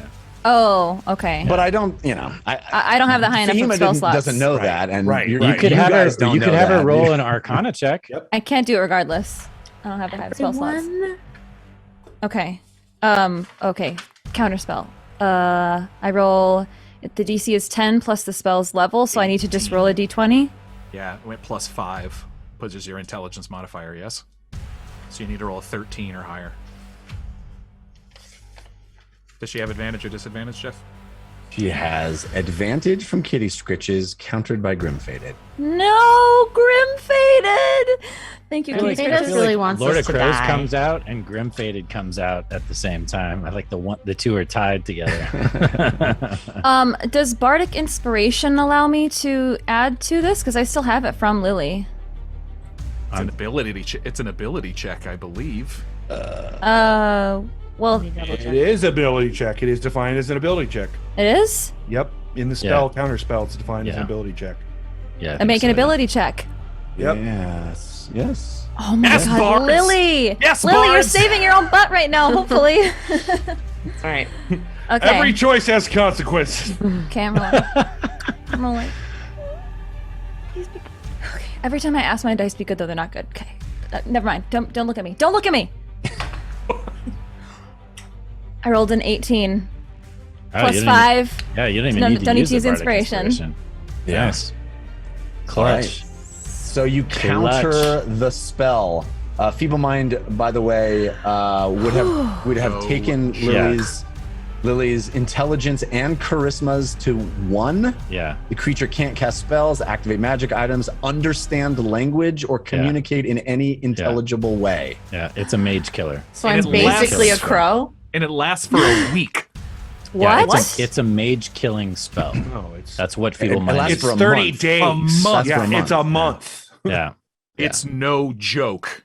What? And that's only a chance.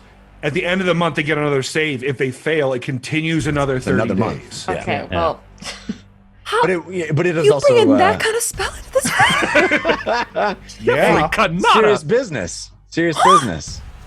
You know we don't have any spell slots. Okay. Okay. Whew. We did it. We did it. Thank you. We Fahima, nothing. You for did saving that. me. Yeah, I was gonna say that was pretty much a Fahima clutch moment right there. Well, that was Fahima, and it was Fahima and Lily. Lily didn't True. give it. Well, she didn't Oh even wait, use but it. am I She within didn't 30 use feet it. of her? I am, right? Oh, Yeah. thank Yeah, God. you're within 30 feet. Yeah, you- Yeah, Didn't you're even right in look front at of the me. map. All right, it's gonna fly forward, hovering in the air, high above the ground. It's calm. It is upright in the air. Its wings flapping. The sun setting. This orange hue settling over the city as dusk descends into night. That is the end of its turn. Can you describe the counterspell moment? Yeah. I mean, see this thing start to cast a spell, and you see Lily start to become befuddled.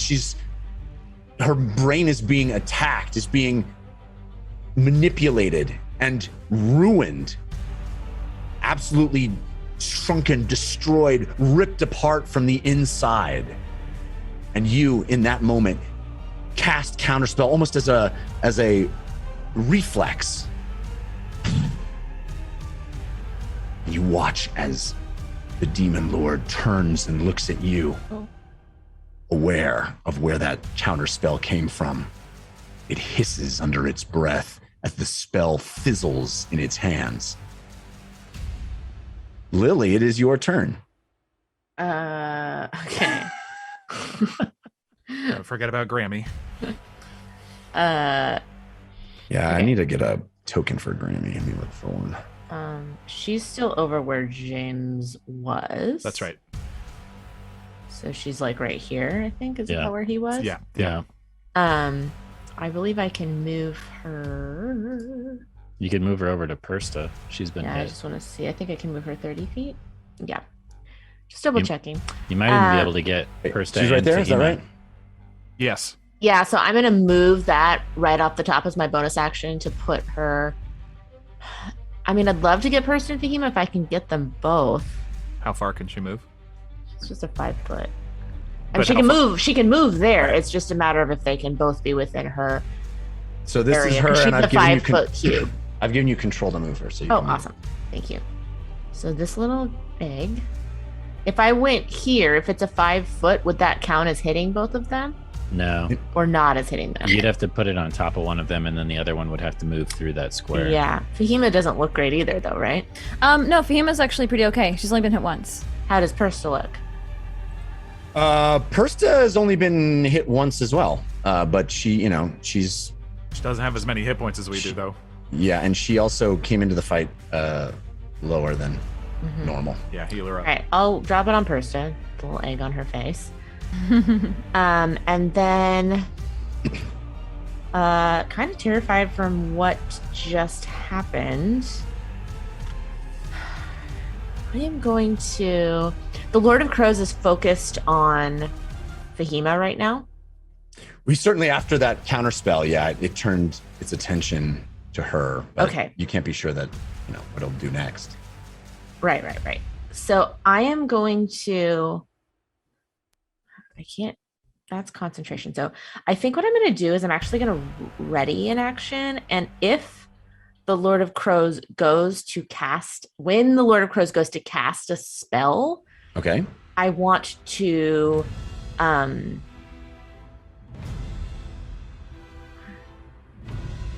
His wisdom is probably so high, huh?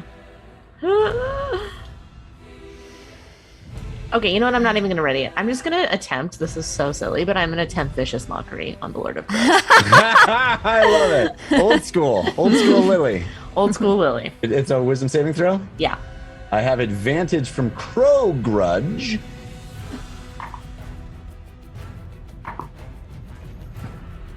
I got a nat 20. Okay, well, that saves. In which case I got a don't nat even 20 do and a 3. That doesn't save, but I'm assuming you're using the nat 20. Yes, that was Crow Grudge's advantage. Thank you, Crow Grudge. Okay, so then Lily attempted that and didn't work, so she's going to kind of take refuge behind this tree right here and try and Right. get a little bit more like peeking out behind a tree out of the sight of the crow. All right. That's my turn. All right. The Lord of Crows will go with a legendary action, and it will send a crow attack at Ugo, who is right in front of him. And Ugo, I have a straight roll. Oh, a nat 1. Natural 1. So that misses. We love to hear it, Jeff. We love to hear it. The crows flying right at Ugo. You hear the beating of their wings as they flutter right by your ear, but miss you.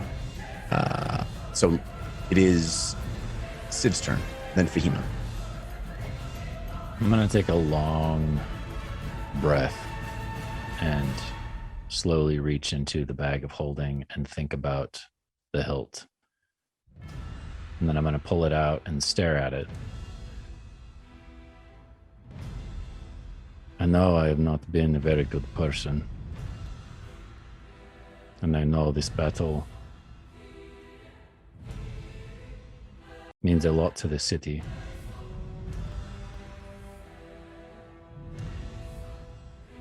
I've always wanted to be a hero. Although lately I don't even know what that word means. I would like to call upon the Watchers, the gods of the time stream. I want them to decide. I want them to be a part of this. All right. You call out to charge the blade, the God Slayer blade. Jessica, are you throwing a... It's up.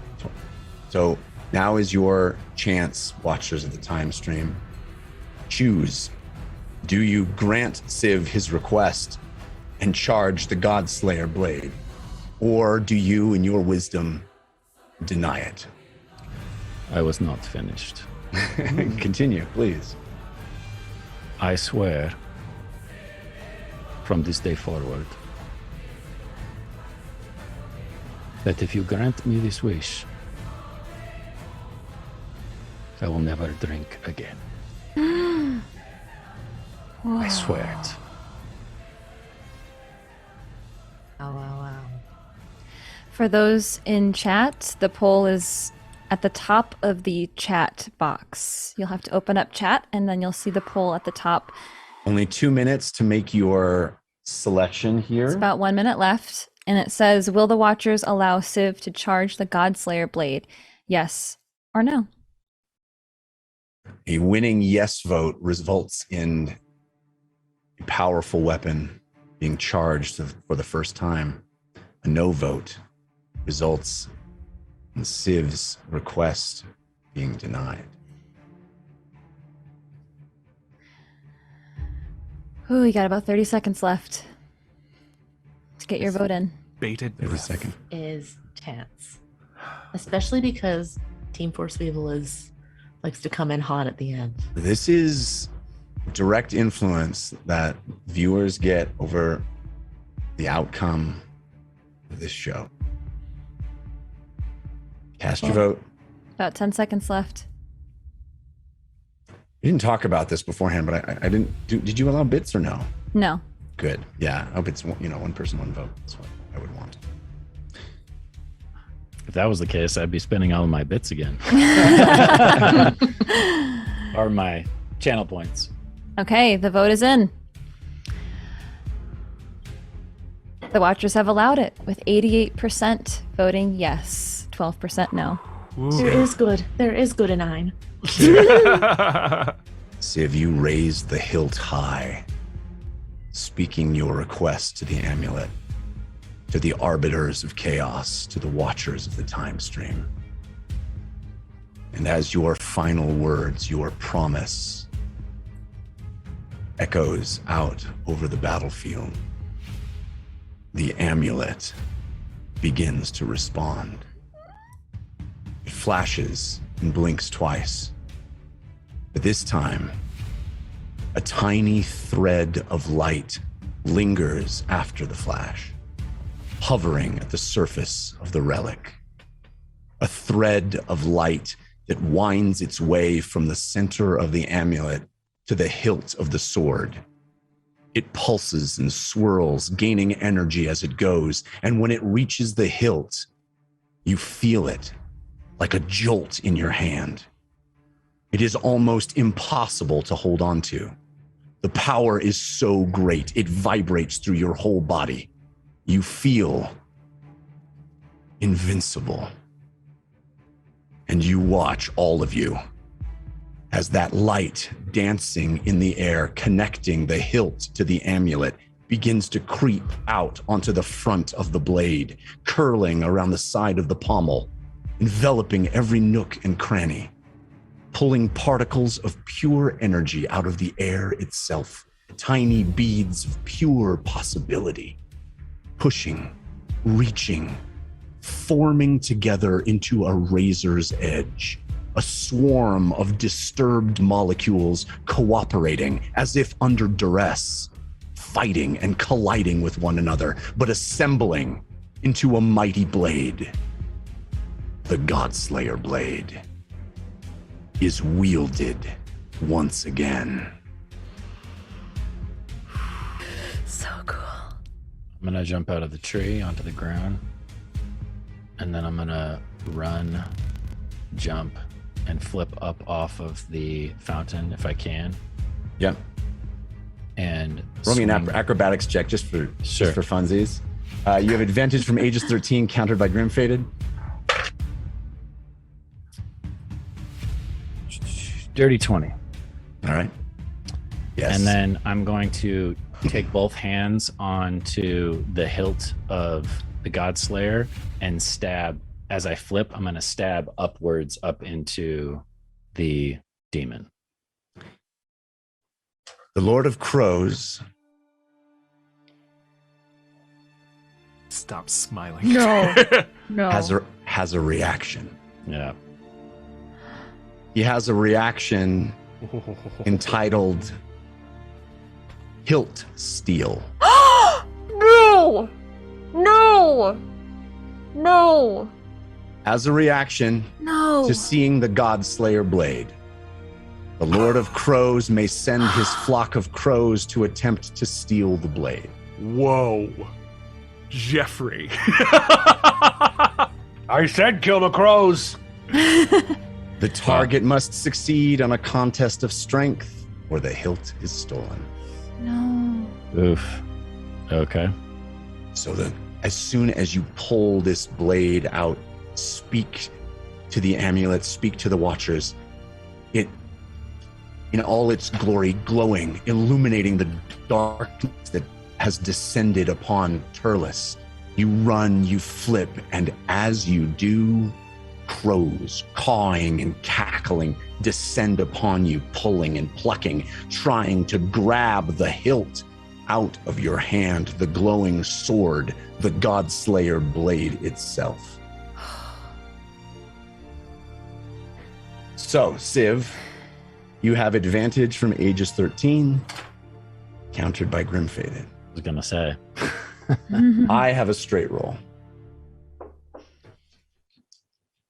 I will not fudge this roll, I promise you that. Wow, wow, wow. What'd you get? I got a 15 plus 5 for a dirty 20. Yeah. You beat me. No. No. No. No. No. No. No. No. The crows Counterspell. surround you, pull and pluck, rip and tear, and yank the sword from your hand. Boom. They soar, carrying it, a flock of crows, a murder of crows, carry it in their beak. Can I all action together. surge and try to take it back? Yeah, I was gonna say, is there any is this all happening within 6 seconds? This is all happening. Okay. They're high above you at this point. They pull it up and out, but you hear a boom.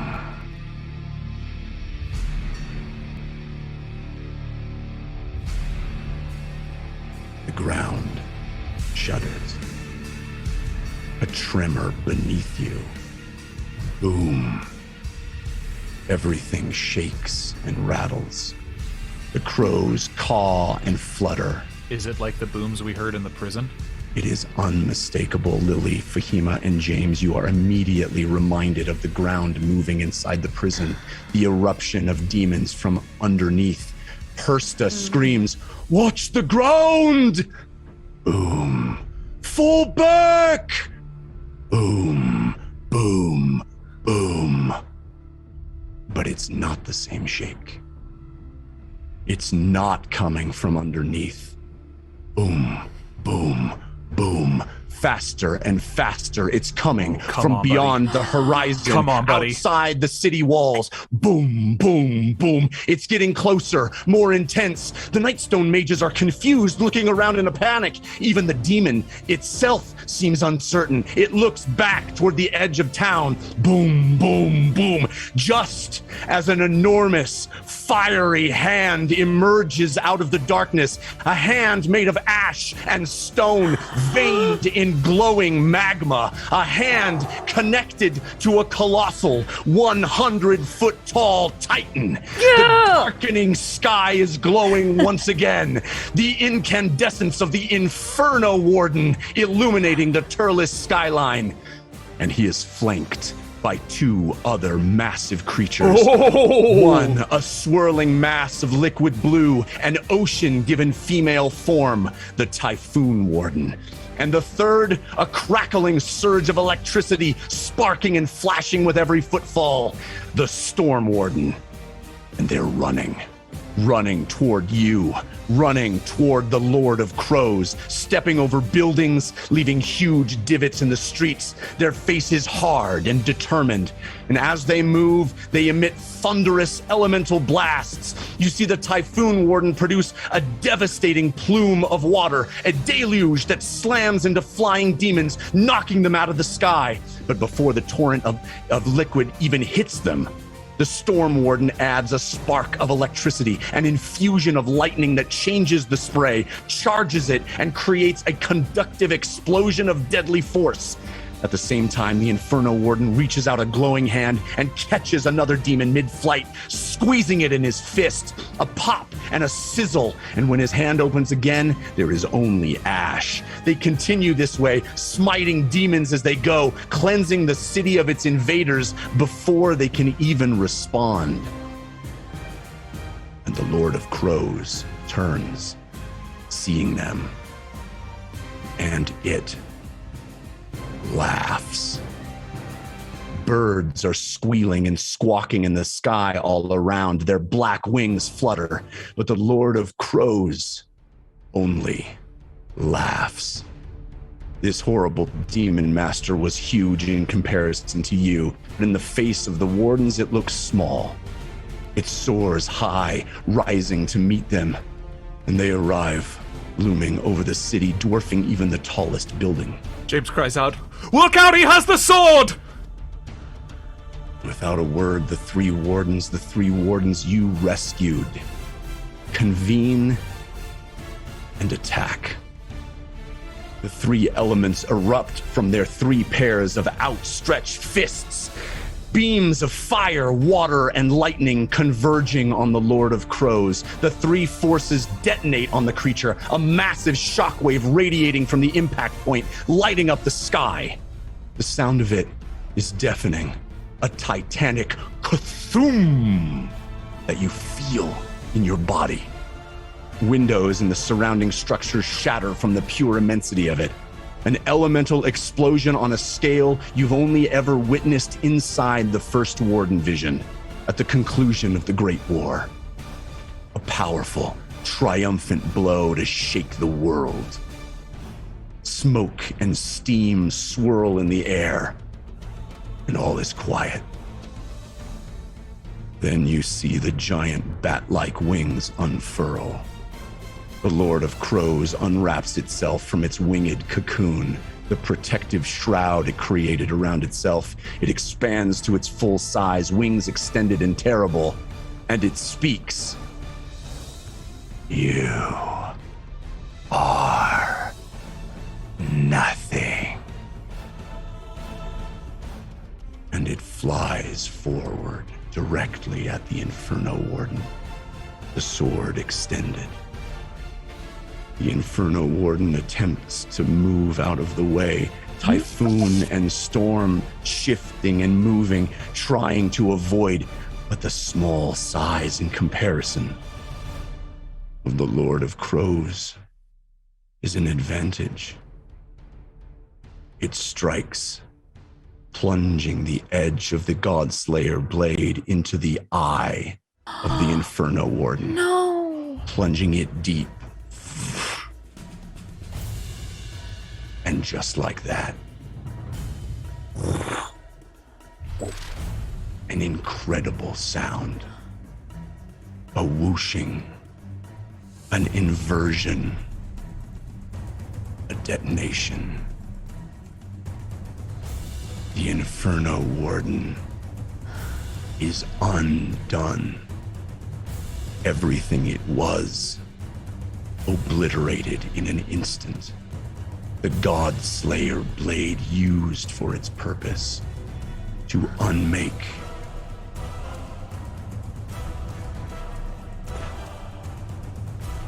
And Uggo, for a split second, you see the man who became the Inferno Warden, Nicholas Kiln.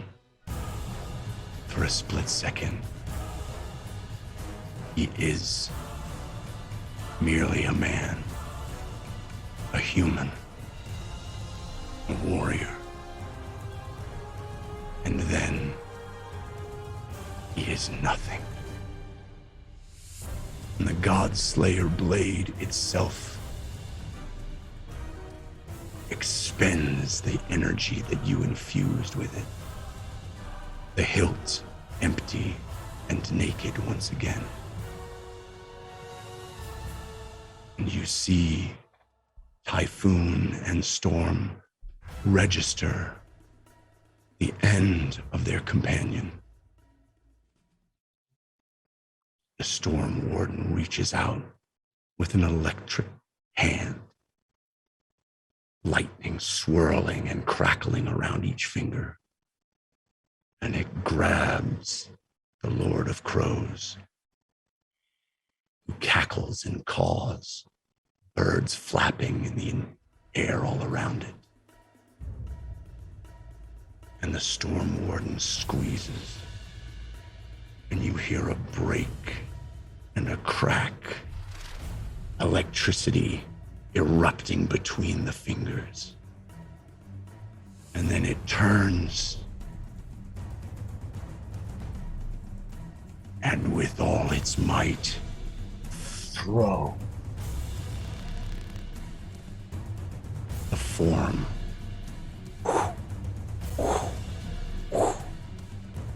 Typhoon screaming. It echoes, this immense sound erupting from these immense creatures. She curls into a tight ball. All of the liquid in the atmosphere, even your own sweat rising from your skin, seems to be pulled, extracted, as she concentrates, this enormous 100-foot tall being, pulling, plucking moisture out of the very air itself, out of your bodies, out of everything around, out of the center well.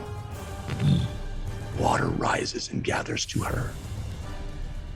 And then her arms extend. And from the center of Turles, from the front of Nightstone Abbey, a massive wall of water expands and extends, swirling, sloshing, pushing out, up and away, catching demons in its wake, pressing them out from the very edge, pushing them, expelling them from the air, creating a wall, a dome, a sphere that extends out the entire radius of Turles.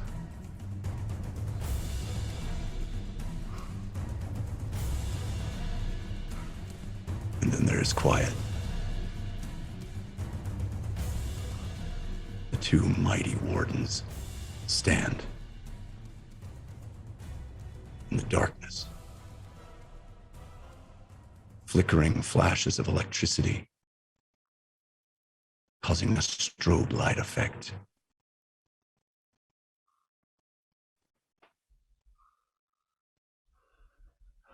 I'll walk to Persta. Get them inside. Get them all inside. She does. Right this way. Come in now. They move, all of the students scared, but there seems to be a quiet. The chaos and carnage of the city seems to have been snuffed out in an instant. The wall of water expelling the demons from the sky. And the wall of water staying up. It is encasing the entire city at the moment. At the moment. Are the wardens still there? They are standing. How about the crows? The crows have flown. The crows, as they, in the chaos of the attack of the Lord of Crows, they were up and squawking, but they seem to have scattered and dispersed. I'll run up to Civ. Are you all right? Is everyone all right? I'm fine. The hilt. Did we see where the Storm Warden threw the Lord of Crows? The hilt dropped before he threw him. It landed with a clank on the ground. I think we'd go grab that immediately. One thing at a time. Come on. And yeah, run. James starts moving in the direction of where he thinks the hilt went. Or where it dropped. Fahima will shout up. Rella! Rella! Can you hear me? There seems to be no reaction to that name. A name they would not remember. Okay, so she'll turn up towards where she's standing and yell.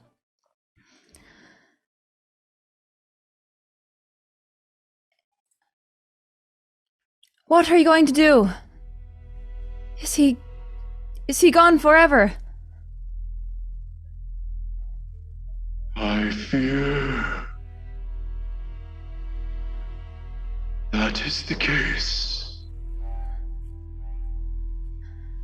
The enormous Typhoon Warden's voice carrying over the entire city. We are weakened, dying. Without the moats, we cannot survive,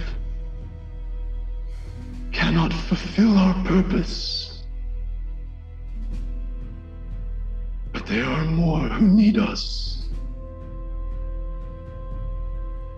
We will do as much as we can to protect as many cities as we can. But it will not last. Find Quake. Where is he? It is the only way to ensure peace. Find Quake.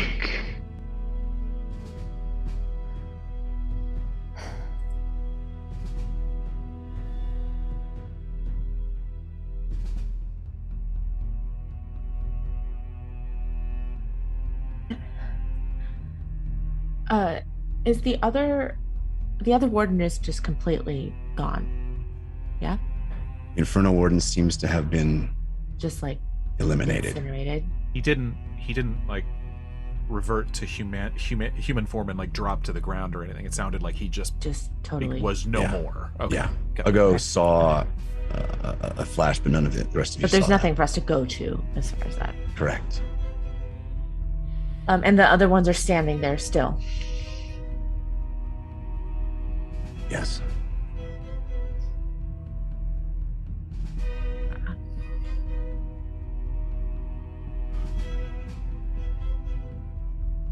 Yeah, James is just trying to find the hilt.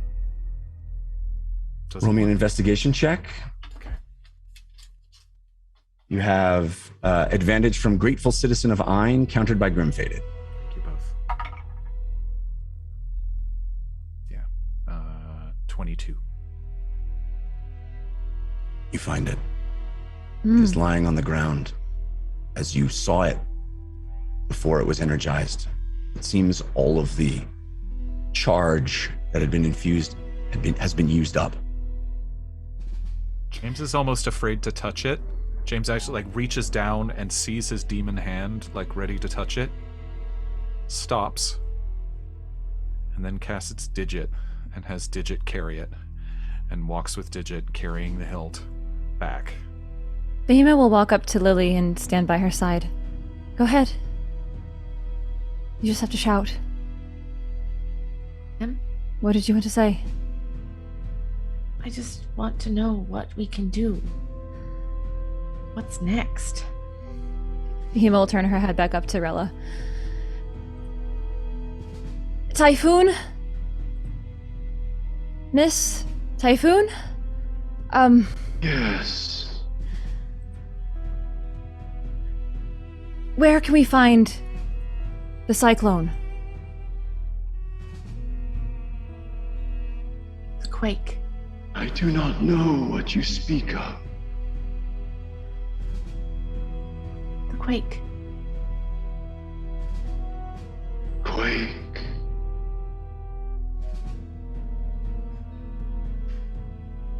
We have been unable to find him. You must. It is our only hope. They don't remember the Cyclone Warden. If we need you, how can we contact you? We have much work to do. Eliminating this threat. We are coming to our end. Without the moats, ensuring the safety of cities may be our final act. We can get the moats. We can get to them. We bring them to you? Quake must still have his. Find him. You will. Is her voice loud enough to be heard throughout the city? Like basically, is James hearing at least overhearing that part of the Oh conversation? yeah, James definitely can hear it. Yeah, it's booming, it's thunderous.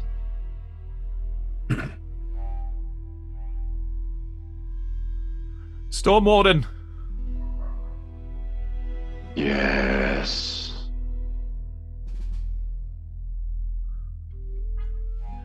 I need your help. Decades, perhaps centuries ago, there was... The group of you stopped the old ones. And a woman named Frisia Paul. Do you remember this? Yes. What? What stopped them?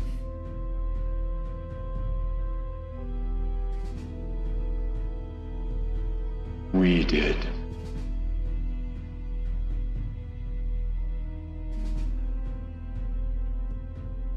Is there any way I can confront the old ones? Besides these demons.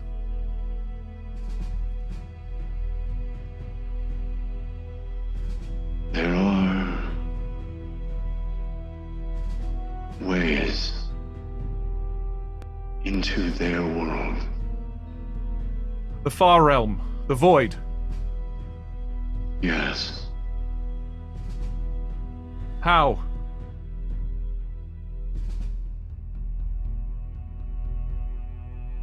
Anchor points. The obelisks? Allow. No. Okay. Anchor points. Holes in the fabric of time and space.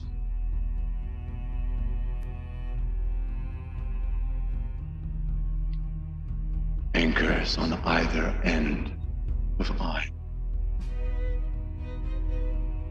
But for a mortal, that way is madness.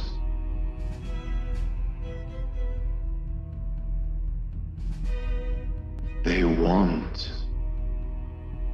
that. He points at the hilt. Whenever you wield it, you are a target.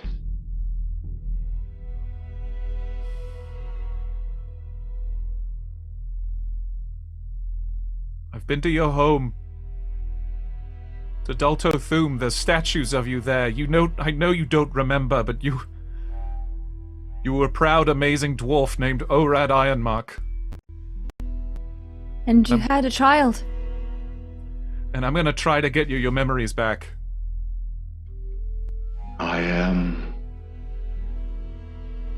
Storm Warden. I know. You don't remember your baby? Hey, baby? Osira? It turns. Starts walking away. The Typhoon Warden does the same. Boom, boom, thunderous footfalls. Boom, boom, boom.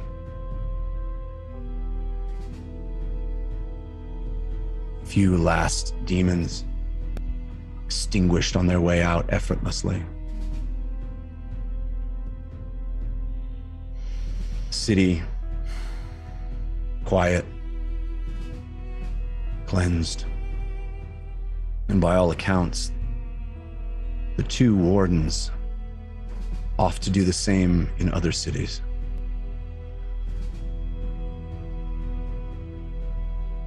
Once I And get that's where we'll end tonight. Oh my goodness. Wow. Oh, Episode 99. It's one for the books. that is one for the books. back. Wow. Wow, Jeff Kanata. You Thanks, everybody. out-Kanata'd yourself. I'm That a- shook. Was that Good. a level? Was that a level up fight, Jeff? Thank you What? for reminding me. It Thank you was? for reminding me. Everybody levels. I wasn't expecting that. Oh my god. Yeah, I knew you were going to remind me, and I was like, I'm going to remember before he says it, and I didn't. I should have let you. I have it literally in all caps, highlighted on my notes. You would have Level. remembered. I'll go levels twice. Hey! No, sweet, Oh my sweet God. us. Oh. Wow. I'm mean. My shoulders are like. to my Okay, ears. team, we need to have a little chit chat before next week and talk about lore. Wow. Whoa. Level 11. Oh my god, it's happening. We're in the second half of the levels. Good work, guys. All right. Wow. So, Second levels. Get second level spells. yeah, baby. Yeah. Sweet. Two You're up levels to, for You're up I'll to go. Two 6. levels. You're up to 6. That's great. Yeah. 11 and Oh, 6. we got a balloon from Caw Candle Queen. We are close to calling the battle, the tug of war for tonight. Right now, we're at Team Force of Good 57%, Team Force of Evil 43%. So last call for any more tug of war, but we do have some business to do. You know, we are supported on Patreon, entirely by Patreon almost. And we are grateful for our patrons. We are especially grateful for our Chrono Dragon. Unbelievable amount of support that continues by references needed. Thank you Chrono Dragon. Words fail me. But also the next tiers down are the Team Force of Good and Team Force of Evil. And along with the Chrono Dragon, those tiers, as a reward, get their names read out at the end of our show. But not just any way. No, we have a theme that is supplied by our patrons, in fact, for Team Force of Good and Team Force of Evil. And I will decide on that now. I will roll a die and see who is going to be reading each of the team's names. I rolled a 1. A Jared. Jared. Viv K-Jack. Team Force of Good. This suggestion was submitted by Dan Smith. Thank you, Dan Smith. This is a remote support technician trying to fix your PC. That's great. Oh my gosh, that's That's amazing. great. What a good suggestion. This is Agent Armando 89. I'm here to take your call. Yes, Have you turned off your device and turned it back on again before we even get started? now, when you say turn on and turn off, what do I unplug? Do I unplug it? There isn't enough Hadrian X in the world to X help me button? cope with this right now. I'm clicking X. Is there a junior? Is there a Wilbro Junior in the house Oh, that can help you no. with this? I have my neighbor, but Your neighbor? What's your neighbor? Sylvia, who are you on the phone with? Oh no, there's 2 of them. Are you kidding me? I'm Are you on the kidding phone me? with the computer guy. Oh, you don't need him. I'm IT support, man. not Honey, the computer he guy. said he's IT. Yes. My His name name is It. His name is Miss It. Agent Armando 89. Actually, that's my official He's an name. agent. Yeah. And an agent I just made is on Desert the Wanderer. phone. Actually, Aye. I just got a promotion to Desert Wanderer. That's great, dear. Yeah, now, thank you. Thank you. are you celebrating yourself? Are you I might having yourself a nice take out dinner? I might take out my wife to Idakai. We might go to like a fancy sushi place. There's a place down the street. Yeah. I've never had chopsticks in my life. chopsticks. I can't read anything on the screen. I gotta get my glasses. Oh. Hold on, I'll be Okay. right back. Get the magnifying glass, dear. Okay. So, what device exactly are we talking about tonight? Is it a Dawnbreaker in 1990? Is it a beaker par? Like, what are we talking about? My computer. Your computer. Computer. Ma'am, does your computer have It's a rotary phone. any names or numbers on it? Is there anything on the device to delineate what it is? It says Poo Monkey. Poo Monkey. Oh, you have a Poo Monkey. Okay, great. Awesome. I used to help build Poo Monkeys with my neighbor, Bob Harris. Oh, I've got a Bob Harris. I used to know Bob Harris. He's gone now, but I loved Bob Harris. Not go there, please. Sylvia, I can't find my glasses. Does your husband, does he know more about computers than you? Oh, that's not my husband. That's my really? boyfriend. Oh, I see. Those are You your have past another decisions coming boyfriend? back to- No, honey, I said you're my boyfriend. He thought you were my husband. Yeah, I still got it. Oh, Wow. I know you do, dear. Not now. On the phone with the let's keep computer. it in like a nice Finderel area here. Let's keep it. Oh, your don't- past decisions are gonna come back to haunt you if you keep Yes, that talk yes, up, Sylvia. They certainly Honey, will. They honey. certainly will, and they certainly have. But I'm, between you and me, let's bring this down to like a cold candor level here. Oh, can you speak up a little bit, dear? Oh, I'm sorry. I can't hear you. I just want to be candid with you. Cold candor, that is. It's not that I don't think we can fix your problem. It's that you Braba might not be able to handle it at this time. So maybe it would be better off if you talk to my partner Kitty Scritches. Oh, okay. Yeah. I used to know a kitty too. Yeah, so I can put in a call for Kitty Scritches. She can come to your house and she can fix your computer free of charge. In fact, if you have any jewels in the house, you can just give her some jewels, just jewels, and that'll be payment. Jules, is that like crypto money? Cryptocurrency? You heard of crypto? He's asking me for crypto. Do we have any crypto money? I don't know. I have to check the couch. Hold on. Oh, he's checking the couch. Okay. She's huge into crypto, the old lady. That's why she has to get that computer fixed. Couch Are you crypto. familiar with the Gold family? Gold Family. Is Yeah. that show on HBO? I stopped subscribing to that. Yeah, it was a show on HBO actually, but it's also about a real company where you can turn in your gold for cryptocurrency, and then I can take that cryptocurrency and fix your computer You're for you. speaking another language. Tell me to press X or this minus I didn't sign. find any crypto, but I did find my glasses. Oh, Great. he's found his glasses. Excellent, awesome. Okay, there's a line and a square and an X. And Is there a cow symbol?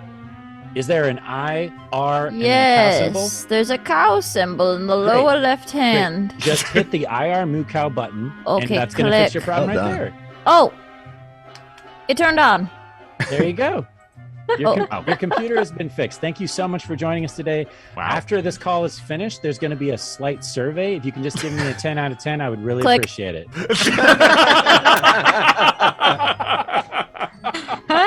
That's one of my favorite ones of all time. I was going to That say, was the very good. narrative drive on that one was Very, very fantastic. good. Wow. Really held together. That one really held together. Well done. Particular kudos to Jared for actually, working in the creeping up behind the names and I then was pouncing. very impressed. Yeah. For Uh, actually troubleshooting Jess's computer. All right. Jess so would be troubleshooting my computer. Yeah. we will allow the other two, Ooh. Katie and Morgan, to do the Force of Evil, Team Force of Evil. Right. Figure it out however you want. But this was submitted by Thomas Calton. Oh, Calton. Okay. Okay. Thomas? Thomas suggested doing it as one or more comic book geek bragging about their collection. That's great. Okay. Oh my god, Katie, you will never guess I just got an expendable crewman number 27 in mint condition. Up. Yeah. You have a mint condition expendable crewman? You have no idea. Like, there's not even the corners aren't even what do you call it? There's a term for it. Creased? No, but it's gorgeous. It's going right up get there. out of here. Okay, listen. This is freaking crazy. Okay, I am. Call me Point out the call me irony of a Dungeons and Dragons podcast making fun of comic book people. call me a you. student of Graham, but I'm gonna die right now. Okay, that's amazing. Okay, I tell you, okay. I swear. Okay, but even better. This is the introduction of their greatest supervillain of all time. I think I'm nuts, Doctor. I think I'm nuts. It's his did first not. appearance. No, it's his first appearance, and You did and not. He uses his special shiny 8-bit boo machine to turn the world upside down, like literally upside down. It's pretty amazing. Wait, this is the one where 406 come in at the end and saves everything, right? I swear, yeah, Forest Elf 86. It's the intro of the first time we see Forest Elf 86 because Forest Elf 85 died on the previous page. Yeah. Duh, anybody knows that Forest of 85 died, but then they knew that Forest of 86 was gonna come back even stronger than ever. And as we all know, Forest Elf 86 is the best version of Forest Elf. Yeah, 86 is the magic number in the comic book world. I know, it's so great. Anyway, I don't have to It's tell so that to great. you. We're on the Yeah. same page. And totally on the same page. Okay, I blow it up. Atomic bomb. Okay. Okay. No. Okay, this is awesome, but what are you gonna trade with Corbin Play tomorrow when you trade comic books? Because this is like everybody at school's wondering what you guys are gonna trade at the big trade-off. Well, listen. Big trade-off. Well, listen. I was thinking about my J-Rock from J-Rock! September of '98. This is your original comic book, bro. I never been a big fan of the late '90s J-Rocks, to be honest. I mean, they were never really my thing. But if I could get like a mint condition Yu-Gi-Oh or like a Magic the Gathering, I think that Corbin Plate will be down to clown. I think you're right. But honestly, when you guys get in the middle of that, references are gonna be needed. So like, just remember that. No, okay? yeah, I'm gonna have you by my side. It's gonna be like an old school, like Hamilton style duel where you're gonna be my second. Okay, well, I got your back, bro. I'm so excited for tomorrow. I don't know how trading works. I just want to say. Yeah, me either. We're trying to have science class. Sorry, You guys keep it down a bit. I brought my mom to science class. All Just right, a hardcore impression of me. cut to comic book podcast, and they're like, we play Exactly. Exactly. We were all nerds when we were kids. Listen, I mean, that's just an accurate of how I Eldritch sounded when Blast. I was a kid. I mean, yeah. With, It was done with braces. nothing but love. With they're braces. not like mutually retainer, exclusive It was very nerd beautiful. cultures. Oh, believe me, I got boxes and boxes of comic books right up. Wait, is that why Fesh sounds the way he does? Does Fesh have braces? His name is Fess. You didn't know that? Oh, Herbal makes so Fez. much fun. He's so frustrated because no one is saying his name right, but he cannot Fesh. correct them. I said Fesh. Wouldn't it be on his desk? Wouldn't it on his desk be like I'm glad. He writes with a lisp too. All All right. So, He's got that I'm magical so glad list. we're able to laugh at the end of one of the saddest episodes we've ever had. Seriously. Oh All my right. Well, gosh. next week things are looking up because it's episode 100. Hooray. Here, it's gonna be fun. It's Be gonna at be the great. cool down on Monday when the whole cast is there and they get to be mad at me. We'll see you next week. It's gonna be good. Thank you, everybody. We got Team Force of Good winning the day with 57%. Wow. And Just we're so grateful for everybody that contributed. Those advantages and disadvantages really had an impact tonight. I didn't get to show my arcane artistry. Well, show I'll it. do it Oh, now. I want to show just mine drawn. too. Oh, Oh, That is funny. Is that the funny. Duke? Yes. Donald Duke. That's pretty funny. I had another one. We have Where sequels Oh, Zanelka. Zanelka. That's I like a the pretty scissors. good Zanelka. Those are good Jess. scissors too. too. The haircut. Hey, Jess. Thanks. Pretty good. How did you get that on the screen I was like that? Say, what did you just do? Screen share. Fancy. Arcane magic, obviously. Wow. The wizard. Wow. Computer wizard. Wow. I think All I'm right. definitely the worst artist of the group. Then, like judging by everyone else's drawings, I mean, yeah, that was pretty. I just want to show you that this was my Lord Ereband. Oh, hold on!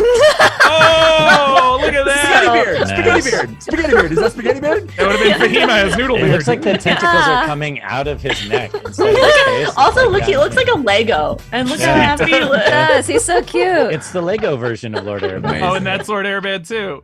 Wait, no, Wow. that's Chalmers. Oh, That's no. Chalmers. Yes. Oh, okay. I was thinking it was the orc. Oh my goodness. You guys are good. priest. I thought that was a pretty great card, by the way. That was It was awesome. a great card. Way to go, Aegis 13. That is Perfect the best. for the That is session. the best duck I've ever drawn. I just want to say. It's a really good duck. was It was like a the great duck card from because it Poorly also Drawn was Lines. like, we still had to work for it once we got the card. Sure. Good stuff. Woof. All right. We'll see you next week for episode 100. We hope you're there Wednesday night, 6 p.m. Pacific time at twitch.tv/The Dungeon Run. Until that time, humankind. Be both. Be both. both. Doing great, Girk. Mwah.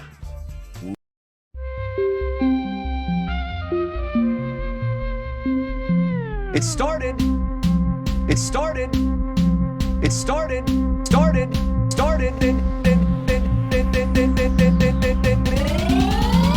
As a simple dungeon run.